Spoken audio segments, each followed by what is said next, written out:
The Galactic Soul, the Honorable Brother, the Revolutionary yourself, Darius Lockhart, and I'm here to tell you to watch Powerbombshells every Sunday at 1 p.m. Eastern on the Fight Game Media YouTube channel. That's right, every Sunday at 1 p.m., and that's on time, every time, because when we stand together, what time is it? That's right, it's nation time. Welcome to Powerbombshells 196. Did I get the number right? Yes, I did. That is right.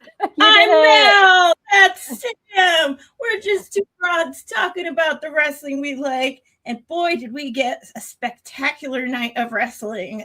We did. That we like, I think. I mean, I don't want to speak for Sam, but no, it was a really good show, especially the later half of the show really was everything. They could have just done like the last few matches, and it still would have been an amazing show. And then the retirement ceremony was incredible. It was everything that Tanahashi deserved. We will go ahead and tell you now, if you have not watched, you're going to get spoiled. So if live for Brad, we're making sure we're bringing this bad boy back. Yeah. It's going to be riddled with spoilers for Wrestle Kingdom 20. So if you are not caught up, come back and visit us when you are. Yes, unless you don't mind being spoiled. I mean, we're not going to go down the whole card, but I know who will be going through that live at 5:30 p.m. Eastern Time, Seeking a Strong Style with Jeremy, who is live in Japan. He was at the show. They will be recapping what's going on or what happened today. I assume they'll probably also preview New Year Dash, which will be coming up tomorrow. So make sure that you come back at 5:30. To check out that and see what they had to say, especially because Jeremy was in the building for that, and I can only imagine what that was like. Because seeing it on TV is definitely one kind of spectacle, but I can't imagine what it was like there live. And we had other friends of the show who were there. Jim Valley was there. Fumi was there. Josh from WeWork Stiff.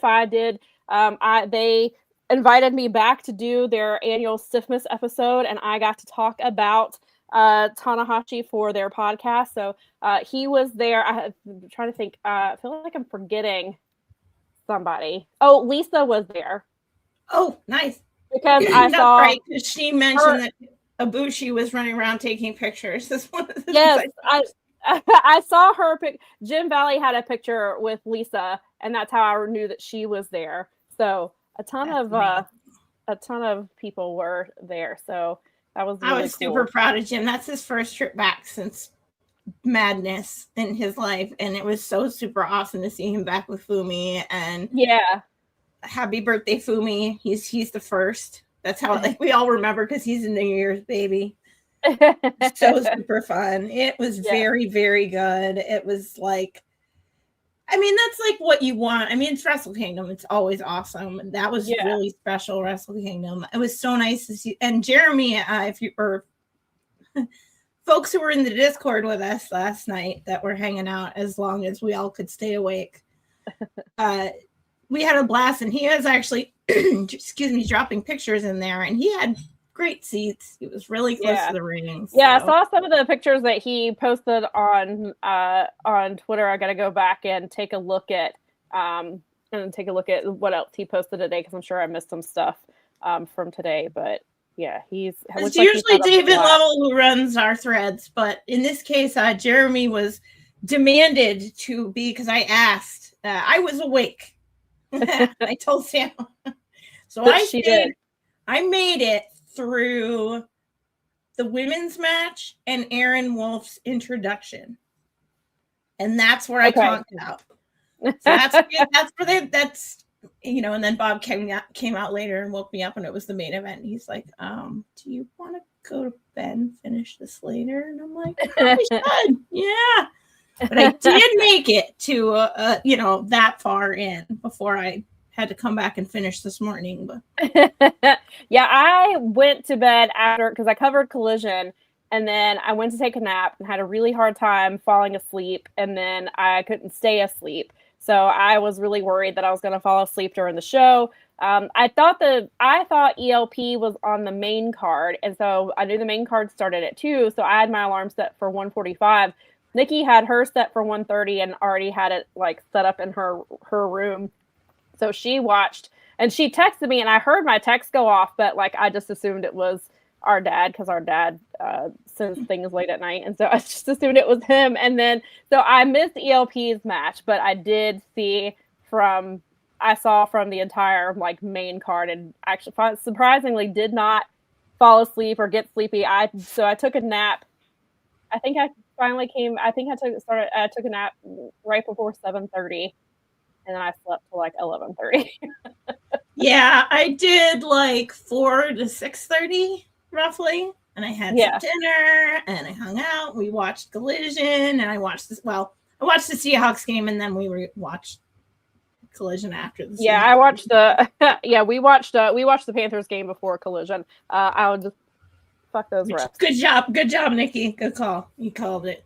Yes, she did call it. I mean, the last time our defense was this good, and last night was a great night. It was like my hand egg team won their championship and their day off, and that's always exciting. And it made me break this hat out. And then, I got to watch some Collision, and that helped me stay up for at least the first, I got the first hour or two. That's a long show. I mean, their pay-per-views are long. Yeah, it's a totally different time. But it was like fun to hang out with. It was once they got to the double main event that it really But those even still both of those matches flew by. Oh my God, so they were so good. Yeah, they were really, really good. You even got a destroyer. I said that was for you got like a super mega destroyer in that. I was like, that was for me, and it was after Takeshita did the Gene Blast on Suji, and I was already hype as shit for that. Then I got the destroyer, and I was like, oh my God, this is for me. Oh, that match was so good. Yes. You gotta write these. It's so funny to write these matches down, because we are still going to do our best of stuff next week. Oh, yeah. So it's always funny because you have to remember to write down the ones on January 4th because it's as soon as that match ended, I started my 2026. Oh, I had two matches from last night, which are probably but 2 matches from this event are already started my 26 list. So yeah. I mean, which is what happened last year. I think I had a couple from Wrestle Kingdom, but then I even had I had 3 from Wrestle Dynasty last year. That's hilarious. I went back to, because sometimes I'm like, oh no, did I write stuff down? Because I'm not keeping up my recency bias in my own life, where I'm like, I haven't written down a single match. Well, I went back through my diary, and it turns out I have written down a fair number of them over. So I was like, okay. You were way more conscientious. Give yourself a little credit. Yeah. So we got Nikki said that she knew they were playing yesterday, and she said that she was pretty sure that they were winning. So when she had it on, so she had a strong feeling that's what you would be wearing today. Yeah, it was. I mean, it was sad for Mike Gilbert, but and Garrett had to. I felt a little bad. It's this has happened to me for years now, because my old company, when I was out west, they were based in the Bay Area. So I lived in the Seattle area, but they were all based in the Bay Area, and I used to drive around, and I know that whole area really well. So I've always had Niners fans to beef with, to jovially beef with, good sports fun beef with. And then I kind of didn't, and then we came back to Fight Game Media, and there's a whole cluster of Bay Area folks there. And Mike Gilbert specifically, because, well, first of all, and this is hilarious, he was giving out to Jeremy for going to the Noah show to see the Good Brothers. Oh yeah, because I saw. Oh yeah, he said he went to Noah to see the Good Brothers. He went to Japan to go to Noah to see the Good Brothers, and so Jeremy I heard that Noah show was not good. I have to watch it. I need to go watch it. I just based on what I saw on the internet, it was not a good show. I heard Hiramu had the best match, and I don't know if this person was being serious, but they told Lyric that the Good Brothers had the second best match on the show. I was told there were a few good matches, and I was going to go look. I'm going to watch this week because I have access. So I was like, yeah. But I was really dialed in for Wrestle Kingdom this year because I was like, this yeah, I've said it a few times, and I'm hopefully going to be able to do it better. And the early half of the year is generally better, but I haven't felt disconnected from New Japan in a while because from after the G1, I was not keeping up I did watch King of Pro Wrestling. I was keeping up with kind of what was going on, but I wasn't watching regularly, and I felt really disconnected from the product. And so I'm hoping this year I can, especially like once we get past the G1, because I'm pretty good about keeping up with New Japan Cup, with BOSJ, and and Sakura Genesis, like all the early shows, and then getting through G1, and then once it gets past G1, it's harder for me to keep up with. So I'm hoping this year to be able to stay more connected to it. It'll be really interesting to see where there was some questionable decisions on that show today, which make it a little hard to be like, well, why do I want to put any effort into this? And I know that I know that there's going to be some struggle without Tanahashi there. There's going to be they're going to have to figure out their identity without him, because he wrestled like an insane amount of matches last year because he was saying goodbye. And then there's like 3 or 4 people who have contracts coming up who may or may not stay. Actually, it's more than that, because there's like 6 or 7 people who have contracts coming up who may not stay, and New Japan desperately needs them to stay. And I don't know if all of them leave. I don't know what New Japan is going to look like in a few months, and so it's going to be it's really hard. I don't know how because like tonight was pretty much like I wouldn't say the whole show, but like it was the perfect encapsulation of like what New Japan can be. And I don't know that it's going to be that for the rest of the year. Like, I think they're going to have to work really, really hard. And I think that maybe trying to lower expectations for this year might be the best way to go, because there's going to be a lot. And I'm sure, speaking of strong style, Jeremy and Steven are probably going to have their thoughts on that as well. But I'm hopefully I'll be able to stay more connected, more connected to the product. Yeah, I know, but Sean Ross was saying that. Sean was saying that they're not always up at the same time. But there's some of them are. But like David Finlay, Clark Connors, Drilla, Evil, Knockout Brothers they have interest from WWE, and I feel like I'm forgetting someone. There was one other person. So all of them, they are hopeful that they can retain these people. But like if they lose all of those people at one time, I don't know what it's going to look like. And so it's going to be, I don't know. It'll just be really interesting to see what the rest of this year looks like. And then, like I said, there were some very questionable booking decisions by Gato. I don't know if they've considered, I don't know, because this would probably be a question for Steven and Jeremy, of who could possibly replace Geto if he were to step down. Because I was thinking about that earlier. It's like, who is waiting in the wings? Like, who is next? I mean, I'm sure he's going to be there for a while, but who is there anybody that's primed to come after him? Because there's some very questionable decisions that happened today. That's a good point, because who's next? I hope that they emerge a better company, and I hope that this is like a momentum builder for the year too, because I'm kind of in the same boat as you. Partially because of IRL stuff, but that's the main reason. Also, that made it harder.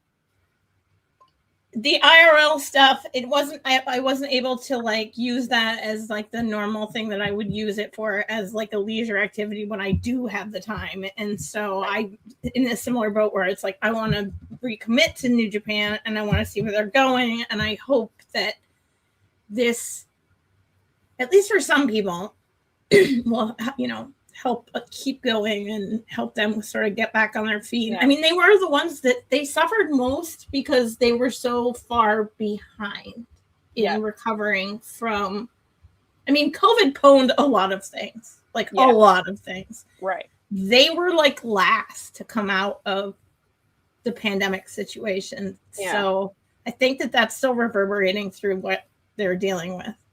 Yeah, I definitely think that still has an effect. And then there's, obviously talent leaving, and then just questionable booking choices that Gato's made over the last few years. And like I've seen some people I've seen fans who have predicted that Stardom is going to overtake New Japan as the most popular wrestling promotion in Japan, and they think it's going to happen. They think it's going to happen as soon as this year, especially if there's a mass exodus of talent again. But just because of the quality of wrestling that Stardom is putting on, the tickets that they're selling, they're growing in popularity. That they think that there's people who think that Stardom, and I can see it. From the little bit that I know, I could see that being a possibility. I have a friend who's very much into the Joshi, their brands, their promotions, and that's totally believable with like how much he's been like, these people are amazing and this person's doing this, and they're like so like the epitome of strong style right now, and like they're so much crazier and tougher. And so, I mean, I could see that. That's totally believable. And it's happened before. Like, look at the 90s. Right. So, yeah, I mean, hopefully it's not going to be that dire. Like going back to that, hopefully it's not going to be that. But I hope it's not the dark times. I do have my concerns, and I don't want to take away from what happened today, because that was really incredible. But just now, the more that I'm like, I guess because I'm awake and like thinking about things, and because I saw like what the New Year Dash card is tomorrow, I'm sure there's going to be some surprises. But looking at the New Year Dash card, I was like, some of these matches I don't really. I mean, I know it's gonna. I mean, I know they do multi-man matches because it's gonna set up feuds coming out of it, and that's where the stuff is gonna come from. But like, I mean, obviously because I have to work. Like, it's not. I'm not getting up to watch it again. Like, and it'll get spoiled, which is fine. But I won't get to it till Tuesday at the earliest. Yeah. Because I have to do my day job tomorrow, and then because everybody's going back to work after the holidays tomorrow. Right. Well, I had to go back to work on Friday. So, but yeah, so I have to go because I was like, I have to work tomorrow. I have Raw to cover, so it'll probably be Tuesday. But just looking at that card, I was like, oh, okay. But again, I know that it's going to set up stuff, and they're probably going to be surprises, and they're not announcing everything. So I'm trying to keep that in mind. But it's just, and I'm really excited, like because it got announced that the G1 is opening in Chicago at the Now Arena, which is the former Sears Center. That is where the very first All In show was at. Was in that arena. It's 2 days before Nikki's birthday. We are gonna look into ticket prices because ticket prices here were expensive, and so we're just gonna look into ticket prices and see if it's something that whenever tickets go on sale, if that's something that's feasible. If it's feasible, we're gonna try to go. Okay, because I Googled the distance to Chicago from where we are today, and it's a totally drivable. It's well under what we would drive to Pennsylvania when we go to there and so forth. Yeah, it's like an hour and a half flight from here. Yeah, and you can go straight into. Yeah, actually, don't be afraid to look at going to Midway and not O'Hare, because we flew into I'm pretty sure we flew into Midway when we went to All In. That's what we did when we went to Forbidden Door, the first one. And it's awesome. There's a L stop right in it. It takes you right into downtown. The one thing about Chicago that's super dope is that, although I don't know, because the United Center is in the burbs. Well, this is the Now Arena, and this is in Hoffman Estates. So it is but that's still in the burbs. I don't know if the L goes to Hoffman Estates or not. It Bob, doesn't. if you know. It doesn't. We had to take the train. And we had to take the train in to, I forget, because it's been 7 years now. But we took it into, I forget where we took it into. We took that, and then we had to take an Uber to the hotel, and then our hotel was like a bit of ways from, because we were trying to stay closer to where Starcast stuff was at. So we so we had to take a Uber into the arena, and afterwards there is a hotel that's not too far from there, because the reason I know is because we had to after the show, the surge pricing was insane. Of course. So our group walked down to this hotel, and walking took us like a half an hour. It wasn't that far, but like if you were driving, but we had to walk there and then get an Uber and the surge pricing was completely different from the hotel versus the arena. So it was insane. This is why I would consider, because for us, if we drove, we wouldn't have to deal with basically any of that, because we could drive to where we need to drive to and stay in the burbs and do the whole thing. Because it's like, I mean, it's around the lake from us. Oh, right. Yeah, Crash sounds like a solid plan. Hopefully ticket prices remain reasonable. Is plane fare still good, or would you drive? US map is always deceptive. It might take days. I could drive. It would take Sam like a day to get there or something. I have no idea. I haven't looked at driving distances because I've only been to Chicago once, and it was for All In, and we flew. It was an 1.5-hour flight. I didn't realize a flight to Chicago is the same distance as a flight to New York City, because it only takes an 1.5 to get to New York City from Charlotte. And plus, so you don't have any. Those are like major airports, so you're just going. Right. And so I would fly. And it's after July 4th, so ticket prices plane ticket prices would hopefully not be like insane, because it would be after the July 4th holiday. It's tricky because we might see it fluctuate. I think the main thing is the New Japan ticket prices, because they can be very high. Even like when they were in Charlotte, and I know they were doing this at other places, like they were charging like $200 for front row tickets. And they were charging and then I got I think one time I did row C for them, and I think one time I did row D, and those were like $60 and $80. But of course, this is also in a giant arena, which they're going to have a variety of ticket prices, but is $200 nosebleeds. It depends on how New Japan. When I went, I think that'll be the main thing, is how much is New Japan charging, and then trying to figure out. And then of course hotels, which we figured out. That was the whole reason we didn't go to All In. We found affordable tickets for plane and for the event, but the hotel was insanely expensive. So, so it depends on several factors, Crash. But I think that's the main thing, is how much are New Japan tickets going to cost, and then how difficult are they going to be to get them, and then if we can get tickets, then I would just plan from there. Basically, I doubt I would book. I guess I could potentially just book a hotel. That could be where it could be canceled if I needed to. But yeah. So it is something, Nikki and I we're like, wait a minute. We're like, G1, it's near Nikki's birthday. It's in Chicago. I was like, I really want to go to that. So it's a reasonable drive for us, Crash, because of where we are in the Midwest. Michigan is around Lake Michigan from Illinois. So for us, it's actually, we worked it out. It was a 5-6, total of 7 probably, because we avoid we don't take toll roads, because screw that. I'm not paying for any more road stuff right now. Right. Cheap, just I'll say it. But we're good at road tripping though. We bring our own food, and we do our thing, and we stop when we need gas, and it's we have our whole little thing with it, so we pack in and everything. So for us it would be drivable. For Sam, I think that obviously flying makes the most sense, because that's got to be a day drive at least from where you are to Chicago. I'm just spitballing. It's probably 20 hours or something. I have no idea, but it would be, because I used to drive from Washington, D.C. to Southern Maine, and that was a 12-hour drive.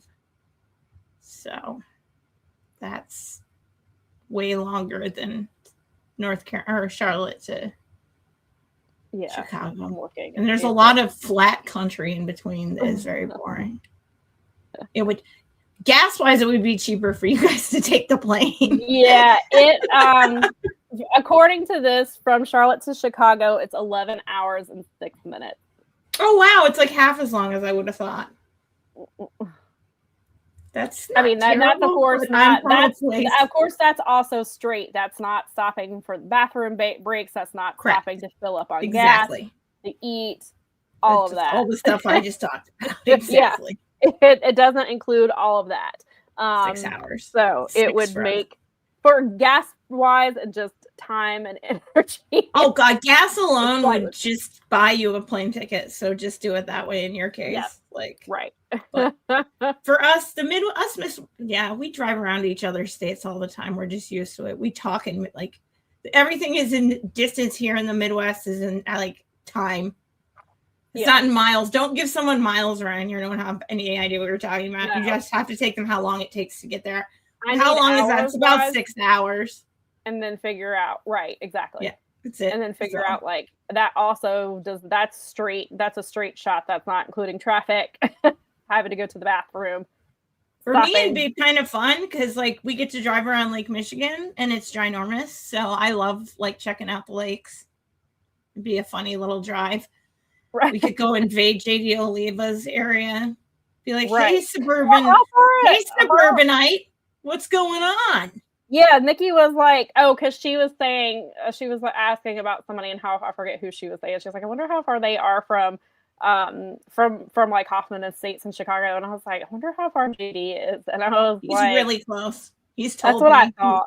He's like, I think it's like 45. It's total normal city drive away from him. You know what I mean? Yeah, right. As a matter of fact, he has like admitted that he likes it better when it's out there in the burbs because it's closer to him than if he has to go downtown. I'm sure. And you can't take the train, obviously. So right.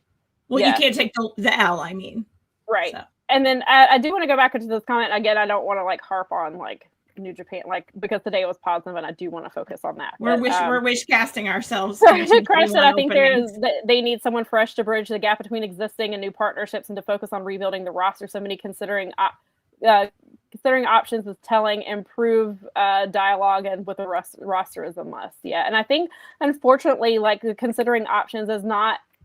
I mean, sure, some of it is probably booking. I'm sure that plays into it, but a lot of it is finances, and I can't blame these people for seeking options where they can get paid better. And I know a lot of that, is based on the Japanese economy and things like that and where they're at. And then depending on who is Evil going to would Evil compare, like, would he command the same amount of money as like David Finlay or, a Clark Connors? That means that there's also, that factor too. It's not, not that these are not big guys, but these are not your Okadas and your Omegas. Did I catch rumors that Evil was potentially on the radar of the WWE? He is considering his options. AEW is probably not one of them because Tony Khan has openly said he's never been a fan of his work. So I would imagine after the comments that Tony has made over the years about Evil, that I thought it was funny myself because I remember how Tony feels about Evil because he's put it out in the world.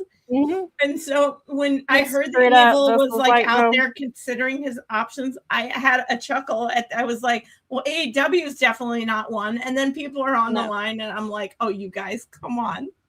Yeah. And he may not leave. I mean, he may not even be leaving. It may just be, considering your options doesn't necessarily mean that you're leaving. It just means you're considering your option. You're listening to what's out there. Is it going to be a Naito situation where you test free agency and realize it doesn't really go anywhere? Yes, now they're in Noah.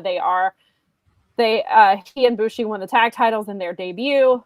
But from what I understand, he got a gigantic pop in Noah because I saw the video of it, and then the match was apparently not great because he's still struggling with his knees and his eyes. And a couple times when he was out there today, I was like, he might have to be retiring soon because I don't know how much more Naito's body can take this. And obviously Evil apparently is, I believe, is in, a greater health condition than Naito is. But but is Evil gonna have like those is he gonna? And maybe he will. Maybe WWE is somebody who would look, or even TNA. Maybe that's somebody that they would, want to bring in. But is it going to be a Naito situation where I think that if Naito was healthier, I think that Naito would have made bigger. I don't know that he necessarily would have signed with AEW or anything like that, but I think that he would have come to the US and done a lot more, kind of maybe gone the Suzuki route where he's just hitting up all kinds of indies But I think because of his health, and I think there are he says there were visa issues. I don't know if there were truly visa issues or this is nobody's calling me. Yeah. And I'm blaming it on because they did go wrestle. They did wrestle in Europe. They wrestled in Germany some. So there was, there is some interest there. But so like, is that the type of option that Evil has to look at? Like, does somebody major want him? And not just him. I mean, there's Drilla, Clark Connors, David Finlay. I mean, David Finlay, obviously his dad works for WWE. So that seems like a natural landing spot for him. Yeah, that's a good point. Especially he also has a young kid. So does he want to, be in the, in the States and kind of where, maybe a different travel schedule or something like that. I mean, there's a lot of factors there. So get paid, be near family. Yeah. So Brad makes a good point. The Evil helps train. He can't see him leaving, and there's nothing burger to this one unless he wants to get paid to do nothing to WWE and WWE with EO. That was my guess. Was if he comes to WWE, it's to be with EO. That was my guess. Maybe they're just tired of doing a long distance relationship. So that's the thing. Although isn't like he trained Aaron Wolf, right? That's the whole thing. Like, did he? I know he trained with Aaron Wolf, but I don't know. Did he train him? I can't remember. But he does do a lot of training there as well. So maybe listen. Everybody should be shopping around for a better. Yeah, and if he can take this leverage back and be like, hey, I don't think like New Japan is probably not going to offer WWE money. No. I don't know what, and that's the thing, like, what would WWE offer somebody like Evil? He's not, again, and this is nothing against Evil, but he's not, it's not an Okada, it's not a, right. It's not a name like that, but he is somebody I think that could be, maybe it's more on the lines of a Jeff Cobb. So maybe finances, it just depends on, like, if getting like an NXT contract versus like a main roster contract, like, so there's, and like you said, everybody should be listening to their offers and seeing, what's out there, because that's just the nature of this business. He did train Wolf according to Brad, which is why he did the match today to help him which I knew that was why he did the match. Like that was what I thought. Yeah, that was obvious because they were like, well, clearly they trust him enough to work with somebody like Aaron. So I knew it was that, like, I knew there was trust there, obviously, and and Evil was the correct choice. Granted, all the House of Torture bullshit, but like all of that was for his. Yeah, but at least I kept it to a dull roar, and I feel like that was okay. That's how I understood the match. So thank you, Brad, because that was what I understood as well. Was that whole entire thing was to put him over and get that kid rolling because. Yeah, that was a big sign, and you heard how loud it was in there. Oh, it was clearly huge. The Japanese fans. That was one of the things, like I said, when I was on the prescription with Larry and Rachel, I was like, they've kind of put him in this position in this match where like he can't fail, like he has to win this match. But then on the other hand, you're putting the never open weight title on him. Like that was Goto's title for a really long time, and you still see funny. I said it was Ishii's title. I used to call it Ishii's it was Ishii's title for a really long time too. So I asked Bob if we should change it to the Tomohiro Ishii. Right? Yeah, exactly. So it'll be interesting to see how this title reign goes for him, and like I don't expect it to be a super long reign. I'm sure he's going to work with talent who can help in the way that Evil did today. Because Aaron looked solid. But clearly, like, this is still new to him. He's coming from a real sports background, and now he's got to do performing sports. Right. They had Fale put him through a table. Like, was that necessary? Did we need to see Fale put Aaron Wolf through a table like that? Does anything that Fale does seem necessary at this point? Give the man a paycheck, but... He always does. He does a lot of training, too. I know he does. He trains a lot too, so like he's a dojo guy. He's like in the dojo all the time. He does a ton of training, and so But yeah, so I thought Aaron looked really solid. I thought, Evil obviously did his job. So did the rest of House of Torture and making him look the way that he did. He got a gigantic pop on the way in. He got a gigantic pop after he won. Part of it may be because he defeated Evil and House of Torture. He overcame their bullshit, which is like, but the fans, a lot of the Japanese fans apparently like really love that stuff. And, so yeah, I'm just really curious to see how they handle his title reign, the type of people he'll be wrestling. Is this the title that he'll drop by like Sakura Genesis in April? Like, right. I don't foresee the first ring being super long. I think he'll get, 3 or 4 title defenses maybe. And then, they'll set him up for, for whatever else after that. But I thought he looked really solid in the fans. And New Japan, clearly, with the way things are going, they need somebody like Aaron Wolf who's gonna excite the fans. You gave him the belt and strapped a rocket to his back, basically. So I'm pretty sure they want. It was cute, actually. Yeah. Lady B was saying that because she's got some littles in her life who took up judo this year, so they know who he is. Oh, awesome! And so they were trying to get her to stay up so they could watch that match. So it gave me a chuckle that I made it through his entrance and fell asleep, and I was like, "Oh shoot! I wonder if her kids, littles outpaced me because they might have." I hope that goes well. I want good things for New Japan. Me too. I love New Japan. I love New Japan. Yeah, all my favorite wrestlers and I want, that are wrestling elsewhere. A lot of them are New Japan wrestlers. Mm-hmm. Yeah. And it was, so just going back to the card in general, like I thought it was a really solid show. I think that they should not have put the 4-way for the IWGP #1 contender. I think that could have been a New Year Dash match. Yeah, especially because they went with the same old. They had Despy win. We're gonna do Despy and Doki again, and I love Despy, and he and Doki have had great matches. Obviously, last year is where the injury happened, and they had to cut the match short. But Fujita was primed to win this match. My timeline was all about him. It was everybody thought Fujita was gonna win. They're talking about the gear that Fujita's have. Fujita is the future.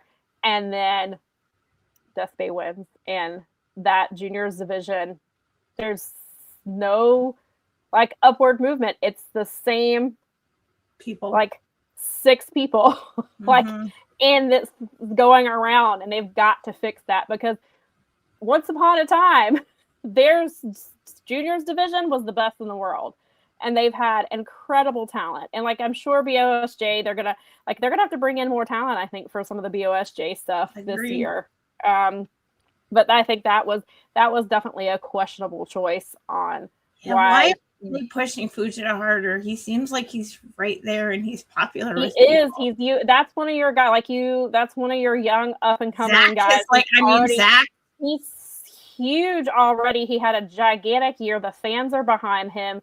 That decision, and to go back and do Despy and Doki again, which we've seen this match how many times, and the match will be solid. And again, I love Despy, but do you think he underbooked the card in the front because he backloaded? You know what I'm saying? Because he was so focused on maybe. We have to see what's going to go on in the future because maybe he got really focused on the retirement portion because Tana's such a big deal that But Fujita was an easy layup. I agree. I think to me, they could have just. I don't know why you're going for old reliable here. This is the time to. You've got Tana is on his way out. You've lost all these big stars. You made Tsuji. You put Tsuji in a really big spot today. You need to push up the next group. Fujita is right there. Fujita should have been. Hopefully. Once they get past whenever, and nobody knows, they don't know when they're even going to do the Doki Despy match yet. They haven't announced it. I don't think they're doing it tomorrow because I think they're both in multi-man matches. They may be in multi-man matches against each other. There's the anniversary show seems, that could be, there's that. The Cup is starting, Sakura Genesis in April. But I don't know. It just feels like especially after Fujita, like the year that he had last year, like winning the BOSJ and becoming the youngest person ever to win it. And you have TMDK, who won the trios, the never open weight trios or 6-man titles in your opener. It seemed like, yes, then let's put Fujita, let's have him win today too and get him in position to do this. And I don't know. I feel like this was not the right call. And hopefully once they get past this match, they'll focus on pushing Fujita further. Yeah, okay, that's right. I glanced over the card and it wasn't anything that moved me enough to remember. I haven't seen it yet. I didn't look at it. I gotta admit. Yeah. Crash says, to be fair, Despe versus Fujita eventual title match, then Doke versus Fujita is one, especially with expected HOT overbooking antics that are happening sooner. I mean, yeah, I guess that's a good point, but I don't know. We've seen this before, and just hopefully I guess let it play out, as they say. I thought the women's match was so good. I have heard so much about Saya. I was really looking forward to seeing her, and I completely understand the hype with her. She was great. Shuri is Shuri. She's always great. I believe that they got, I think it was, I don't know if this is the longest match in Dome and for the women in the Dome. I want to say yes, but it could be wrong. They got 12 minutes today. And that's funny. I made a joke about it in Discord, and somebody actually did tell me what the time was, and I'm like, I don't know. I'll have to double check with Sam on that. I did time it. I didn't post it because, and I guess I could. When I was seeing the strong title defended, of course, because I don't watch Stardom, because I don't have time. So I haven't timed the strong women's match in a really long time, or the IWGP women's in a really long time. So I timed it just in case, because I wanted to see what they got, because they started out the first time they were on the show, it was non-televised, and then they got like 7 minutes a few times, and I can't remember how much the year that Mercedes was on. I can't remember how long they got off the top of my head, but they got 12 minutes today, and they killed it with the 12 minutes they got. I love that, seeing that type of wrestling. They killed it. I hope the women get to do more matches in the Tokyo Dome. I hope New Japan continues to build towards their women's division. But yeah, I really, really enjoyed that match a lot. It's a good night. Okay, that's what I was thinking after I said that Mercedes got 14. So no, it was not the longest. Because Mercedes, she doesn't usually go under 15, which she should not. Brad says, it seems like they're doing Despi Doke match to get the finish they wanted from last year's Wrestle Kingdom, and then Fujita will take the title from Despi to finally crown him. That's probably what they're doing, but it was still... I still wanted him to have that moment. But, I mean, I guess the title moment is more important than the Wrestle Kingdom moment. They build him up for next year's Wrestle Kingdom, I guess. Yeah. Hopefully, because good Lord, I mean, look at Zach main evented the pay-per-view and then opened in a never open weight Rambo match. Yeah, wow. Which is insane. Part of that was just to get him on the card. I mean, good for, and then who put, away from that match, they won World Tag League, and then they don't challenge for Wrestle Kingdom. They challenge for New Year Dash. And Rachel, when we were doing that podcast together, was that's opposite of what Zach would do. Zach would not in character wise, Zach is loud. He's opinionated. He's the rule breaker. He would demand to be. I mean, obviously he ended up being on there, but before we knew they were going to be in this match, just knowing about the tag match, it just was why would Zach not? Why would he not fight to be on the main card? Why would you pick New Year Dash over Wrestle Kingdom? And then obviously they ended up putting him in the trios match today, and they won. So which is, anytime that Zach has a title, good for him. And I really love Big Roy. I've seen a little of Hartley. And I think that I know this was like his first title, obviously his first title in New Japan. And so I think this was Big Roy's first title in New Japan as well. So good for them. Good for TMDK. Let's see. I was gonna think. So, what did you think of Tsuji versus Takeshita, and what did you think about them putting Tsuji over Takeshita? I mean, I knew it was going to happen basically all the way back to when I heard this match booked. My New Japan instinct went, "Oh, they're finally giving Yota Tsuji that belt." So right.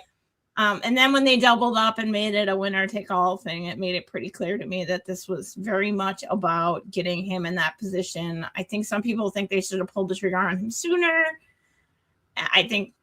Some people wanted to put him over on day one. I'm like, I was one of those who wanted him early, and I think they took way too long. But this was coming one way or another because it had to, because this is what they brought him in for. And he showed up with that match. That was a really good match. I thought that, Takeshita is like on fire. Like if you're not, Takeshita is there to wrestle. It's up to you to keep up with Takeshita now. He is like, right. Yeah. Like if you look at Takeshita's body of work over the last year in AEW, ROH, CMLL, and New Japan, like maybe only Bandito was doing some of the things that he was doing. And he definitely had to. Tsuji definitely had to, had to step up there. I was back. I wasn't quite sure where they were going because they did make such a big deal of Takeshita winning the G1, winning the IWGP Championship. Tsuji's comments about AEW. So I thought there was a possibility that they could have Takeshita retain. But then also, Tsuji makes sense especially because even though they didn't do a passing of the torch moment where Tana kind of passed the torch to him, it seemed like that win was to do that. And they took way too long with Tsuji. I really hope that they give him time with these titles and that they really build him into who he should have already been. He needed a big win in a big moment, and Tanahashi's retirement show is about as big as it gets. Then you have fucking Jake Lee come out. I was like, what are we doing? Why? I didn't even recognize him. It took I had to wait until they were like, it's Jake Lee. He was in. You were probably asleep because he was X in the United Empire match with mystery. He was the other mystery partner. He turned on Bullet Club War Dogs to join United Empire, so he already had and he got this fuck ass pin over Haramu. Haramu. Even if I was awake for that, I would probably have just pretended I was asleep because that kind of shenanigans bore me. Haramu had a really big move. He takes out everybody, gets back in the ring, and Jake Lee just he takes him out and pins him by holding his hand on his chest. Wasn't even a full pin. I was like, all right, Ghetto. And so I thought that was going to be it. He was going to be doing other things. And then you have him come out and challenge Tsuji. And I'm like, of all the people you could have come out here, that is the guy. You have Jake Lee. And so there is a multi-man match tomorrow and Jake Lee is on one side and Tsuji is on the other side. And yeah, I don't know that to me was kind of lame. I was like, that's who gets the first challenge. That's how you're legitimizing this? Right. And and I get it, not existed. I know that Jake Lee is a polarizing figure. I don't have as much hate for him as other people do. I'm not He's also not that I see some of this stuff, but and so being in the United Empire stuff, fine. That's, they could do some cool things with that, whatever. But to insert him into the title picture, I think is very questionable. And I don't know what Gato is thinking by having Tsuji's first defense is going to be against Jake Lee. Yeah, I know and then you do that. Yeah, then you establish Jake Lee. I get like, and you, what he's doing with United Empire, but I think just that's such a weird choice when you have, like, you had him do all of that to overcome Takeshita, and then you turn around and it's Jake Lee. Like, I don't understand that at all. Yeah. Oh, yeah. Maria says she can't stand him. Crash says from the cold feud with one of the leading best bout machines in Takeshita to a feud with Mr. Charisma Sarcasm, Jake Lee. Maybe it did prove me that wrong. did fall flat. That part I did not like. I liked everything about it until that happened, and then I was like, really? Yeah, because Nikki's like, she's like, when he started to talk to Takeshita, Nikki's like, I wonder who's gonna come out here, and then I was like, it's Jake Lee, especially after that ending that way he pinned Haramu earlier. I was like, all right, Ghetto. I was like, this is where I'm concerned about the future of your booking when you do things like this. Yeah, don't go back to that. And where are you doing after you have, like you said, this really incredible match and then that? And I mean, maybe I'm wrong. Maybe the Japanese fans care about him. Maybe more than the Western fans. Maybe this moves them, but it does not move me. Yeah. I mean, it's not going to happen because they're going to give him some time, but I hope that Suji just like squashes him and moves on to the next thing. Okay. Yeah. Brad says he's very big in Japan. I find him bland, but he's popular and establishes him as a strong leader of the unit. I mean, and I know I'm assuming that's why Ghetto booked him, but I have no interest in that. Like, it just, and again, we say it all the time. They have to book for the Japanese fans who are going to buy tickets and fill their seats, and not everything is for the Western fans, but this is definitely an example of that because Jake Lee versus Yota Tsuji is not for me. I mean, I'll probably watch it because I'm trying to keep up, but I am not going. I mean, I don't. It's not appointment watch. No, not at all. I'll get to when I get to it. That's like, I'm not watching Genesis, or I'm not jumping up that morning and jumping right on my New Japan World that day. Right. I'm gonna prioritize something else in that space I mean, yeah. And then, of course, obviously the main event was incredible. Okada did what we knew Okada would do. He would big match Okada. He understands the assignment. He loves Tanahashi. It's very obvious how much Tanahashi means to him. I mean, and we've seen Okada just came off an incredible C2. Like, he was having banger matches leading up to it. So I knew that he would, like, as soon as they made the match announcement, like, I was like, this is going to be a really great match. He's going to, give Tanahashi the best retirement match he possibly can. He did. They didn't have Don Callis out there. Rocky was on commentary. Yeah, it was great. Ghetto did come out with him, but he didn't. There were no shenanigans. It was a very clean match. Okada did get in some of his heel stuff that he's been doing. But then, he got in, like, when Tana he did the PK, and then he did the Kinshasa, or I think it was Bamier is what they call it there, but it's obviously Kinshasa in WWE. And he did the tribute to Shinsuke, where he did the hand gesture, and he did the, he bent back before, as far back as his back would let him go. He did it, and then he finished it with a high fly flow. Like, I would have been fine just in the match right there. Like, if they were gonna have Tana win, that would have just ended right there. Just let him pay tribute to two of his best friends, do his finisher, and it's in his career on as a winner. But then, of course, that's not how it worked out. But then we got that moment where Okada did the Rainmaker pose with the real Rainmaker pose, and then he hit the Rainmaker and then pinned him. And it was a really beautiful moment. I thought it was really, really well done. What did you think of this match? And what do you think about Tana, losing this match? And what are your thoughts? I loved it. I thought it was awesome. I thought the match was awesome. All the things you said about Okada, because Okada is the best and he knows what he's doing. I love that he's been doing his heel gimmick anyway leading up to this, so it made like the perfect sort of face heel relationship between the two of them. And he did just enough of that stuff because he's so brilliant. And I asked Bob if he thought that Okada cried when he heard that he was getting the win in that match. Because in the he probably did. Like when they said you're going over, did he like tear up and start bawling for a minute? Because Okada like knows what that's about. He knows like Tanahashi is the greatest for just doing that.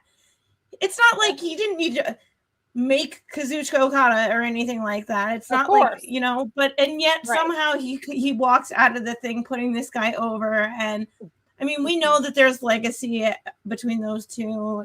And I just loved it. I thought it was really, really great storytelling. Yeah, and I love the moment after the match, after Takeshita lost. I mean, I'm sorry, not Takeshita. Tanahashi lost. He's laid out, has ice on him. And Okada got down next to him and they were talking to each other. And Okada was visibly emotional with it. And you could that was a really, really great moment. And then Tana stayed in place and then until Okada left and his music stopped playing. And then he immediately turns over and he's just bawling. And so then you have him get to his feet. And then you have, obviously, we knew New Japan announced ahead of time that Will Ospreay and Kenny Omega would be there. So we knew they were coming. But then they had, I just blanked on who came out first. It was Jay White. I heard the Switchblade music, but it just took me a second to realize that it was Jay. I knew what it was instantly. But it just took a minute for my brain to catch up. And then I was like, oh my God, Jay is here to tell Tana goodbye.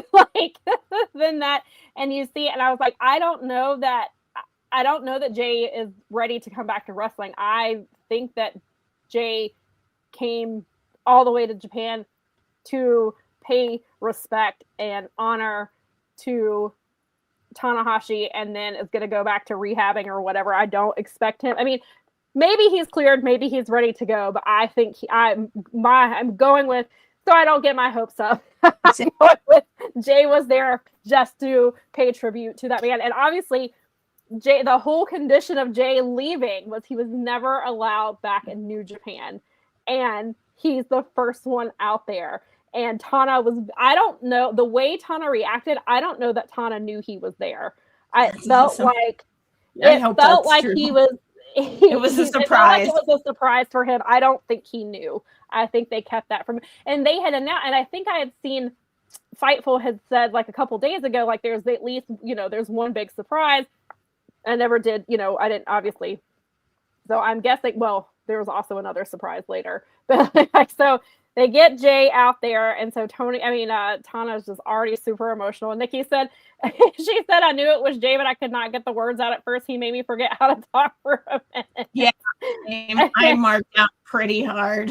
Yeah. And I was just it was so good to see him and to see him in the Tokyo Dome and to see him standing opposite of Tana was just really cool. And then, you obviously have Will Ospreay come out. And then not only did Kenny come out, but he comes out with Ibushi. Ibushi is just suffered a devastating injury just a couple of months ago. He's still rehabbing.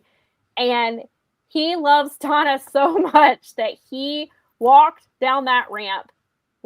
He was struggling. Kenny was, a few steps ahead of him, would have to stop and check on him. A couple times you could see he kind of offered his arm if Ibushi needed to grab onto him. And then he warned him where the dip was. He told him and you can see him kind of slow down. And then they, obviously had to help him get into the ring. And Tana's crying, watching Ibushi trying to get to the ring with him. And obviously Kenny is somebody who means a lot to him. And I wondered, on Wednesday, when I saw the ops and Shibata wasn't there, I said to Nikki, I wonder if Shibata is in Japan. And then his music hit. And Tana's face, like, just when he cried, that's when I got emotional. Like, I didn't cry through the match. I didn't cry through anything. But that's what made, like, I cried a little with his reaction. And then Shibata comes out there, and Nikki was like, oh my God, Shibata's in an op shirt. And you see him say something to Tana. Then he rips off his shirt, and they have this, like, mini little, like, one last little match. They throw hands for their last chance before the company gets involved. Right. And then Shibata's crying. He, like, hugs Tana so hard. You can see he's, like, crying into him. Tana's crying. It was just, oh my God. Oh, yeah. What an emotional moment. Like, yeah, it was, yes. The Shibata moment was pure cinema. Tana crying over Shibata made my eyes in the sea. It was like, I teared up a lot during all that. It was so beautiful. It was like, those people all are what they are and are where they are. And because like Tanahashi exists. Like, he was so integral to all of those people being the people that they are today in whatever way, or whether it was through feuds or, I mean, when Kenny finally won that IWGP Heavyweight Championship, he beat Tanahashi for it. It wasn't Okada in the end. It was Tana that he had to overcome, like the ace of the universe. Right. So it was really cool when they had that picture with just all those people of all the different generations and like they had KG. They had Muto come up. I know, God, they were adorable. I'm not walking. And then I saw him get out his phone, and I was like, "Oh my God, he's taking a selfie." He's taking a selfie. He's totally like in the middle of the Wrestle Kingdom. He's like, it's Wrestle Kingdom. He's out there taking a selfie with his buddy. I just love it. It's on brand for Muto. This is like he randomly comes up with a timeline, and so he did. He posted it. He posted the selfie. But then he forgot. He had to go back and I forget the gentleman's name, the guy that was next to them that they brought out. I just blanked on his name. Fujinami. Yes.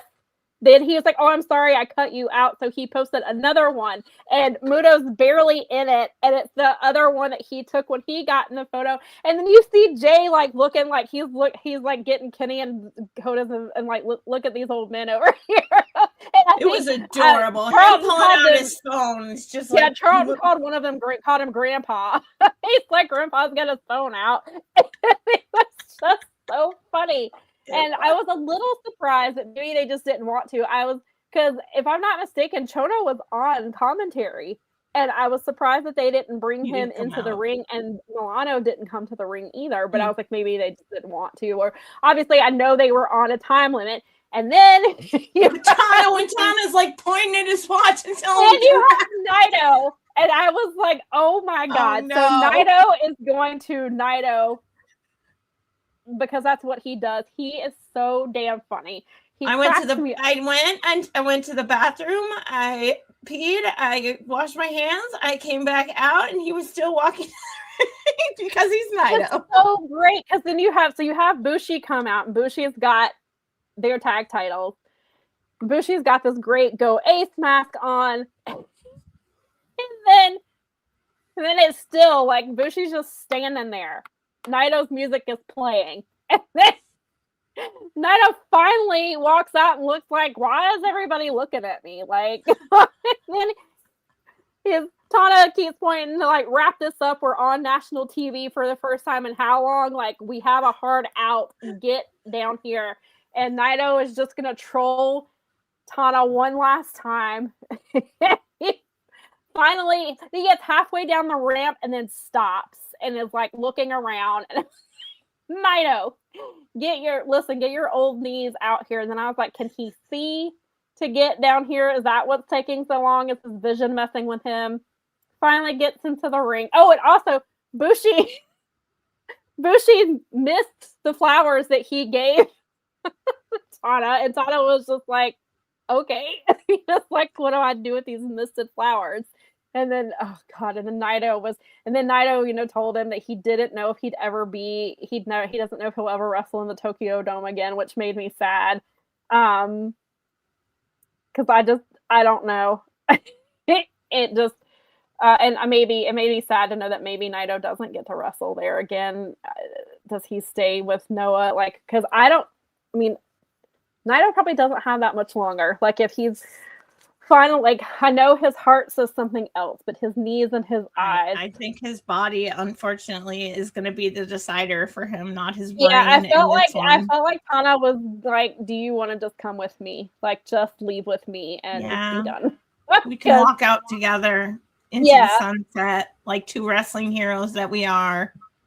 Right. You're wearing that super dope red suit. It's the perfect way out. Yeah.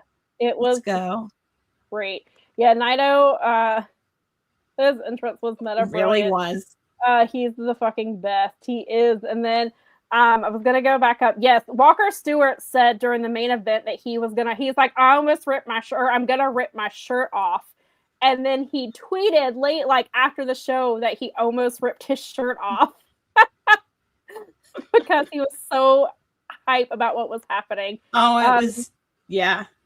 Oh, yeah, this was great. Yeah, it made me laugh too. At the beginning of the ceremony, Rocky was getting emotional because of Tana crying, and Charlton said he cries every day. And Rocky said, I know, but it's still emotional. It was so good. It just, all of it was great. And just having, good. It was everything that Tana deserved and more. And then Tana gets in a damn chariot. Yeah, they start rolling him around so everyone can get pictures. You have like some of the young lions in the front, then you have Bolt and Oleg in the back pushing it, and you've got like there was who was behind it? Like Yano was behind him, and Yano tweeted a picture from behind Tana.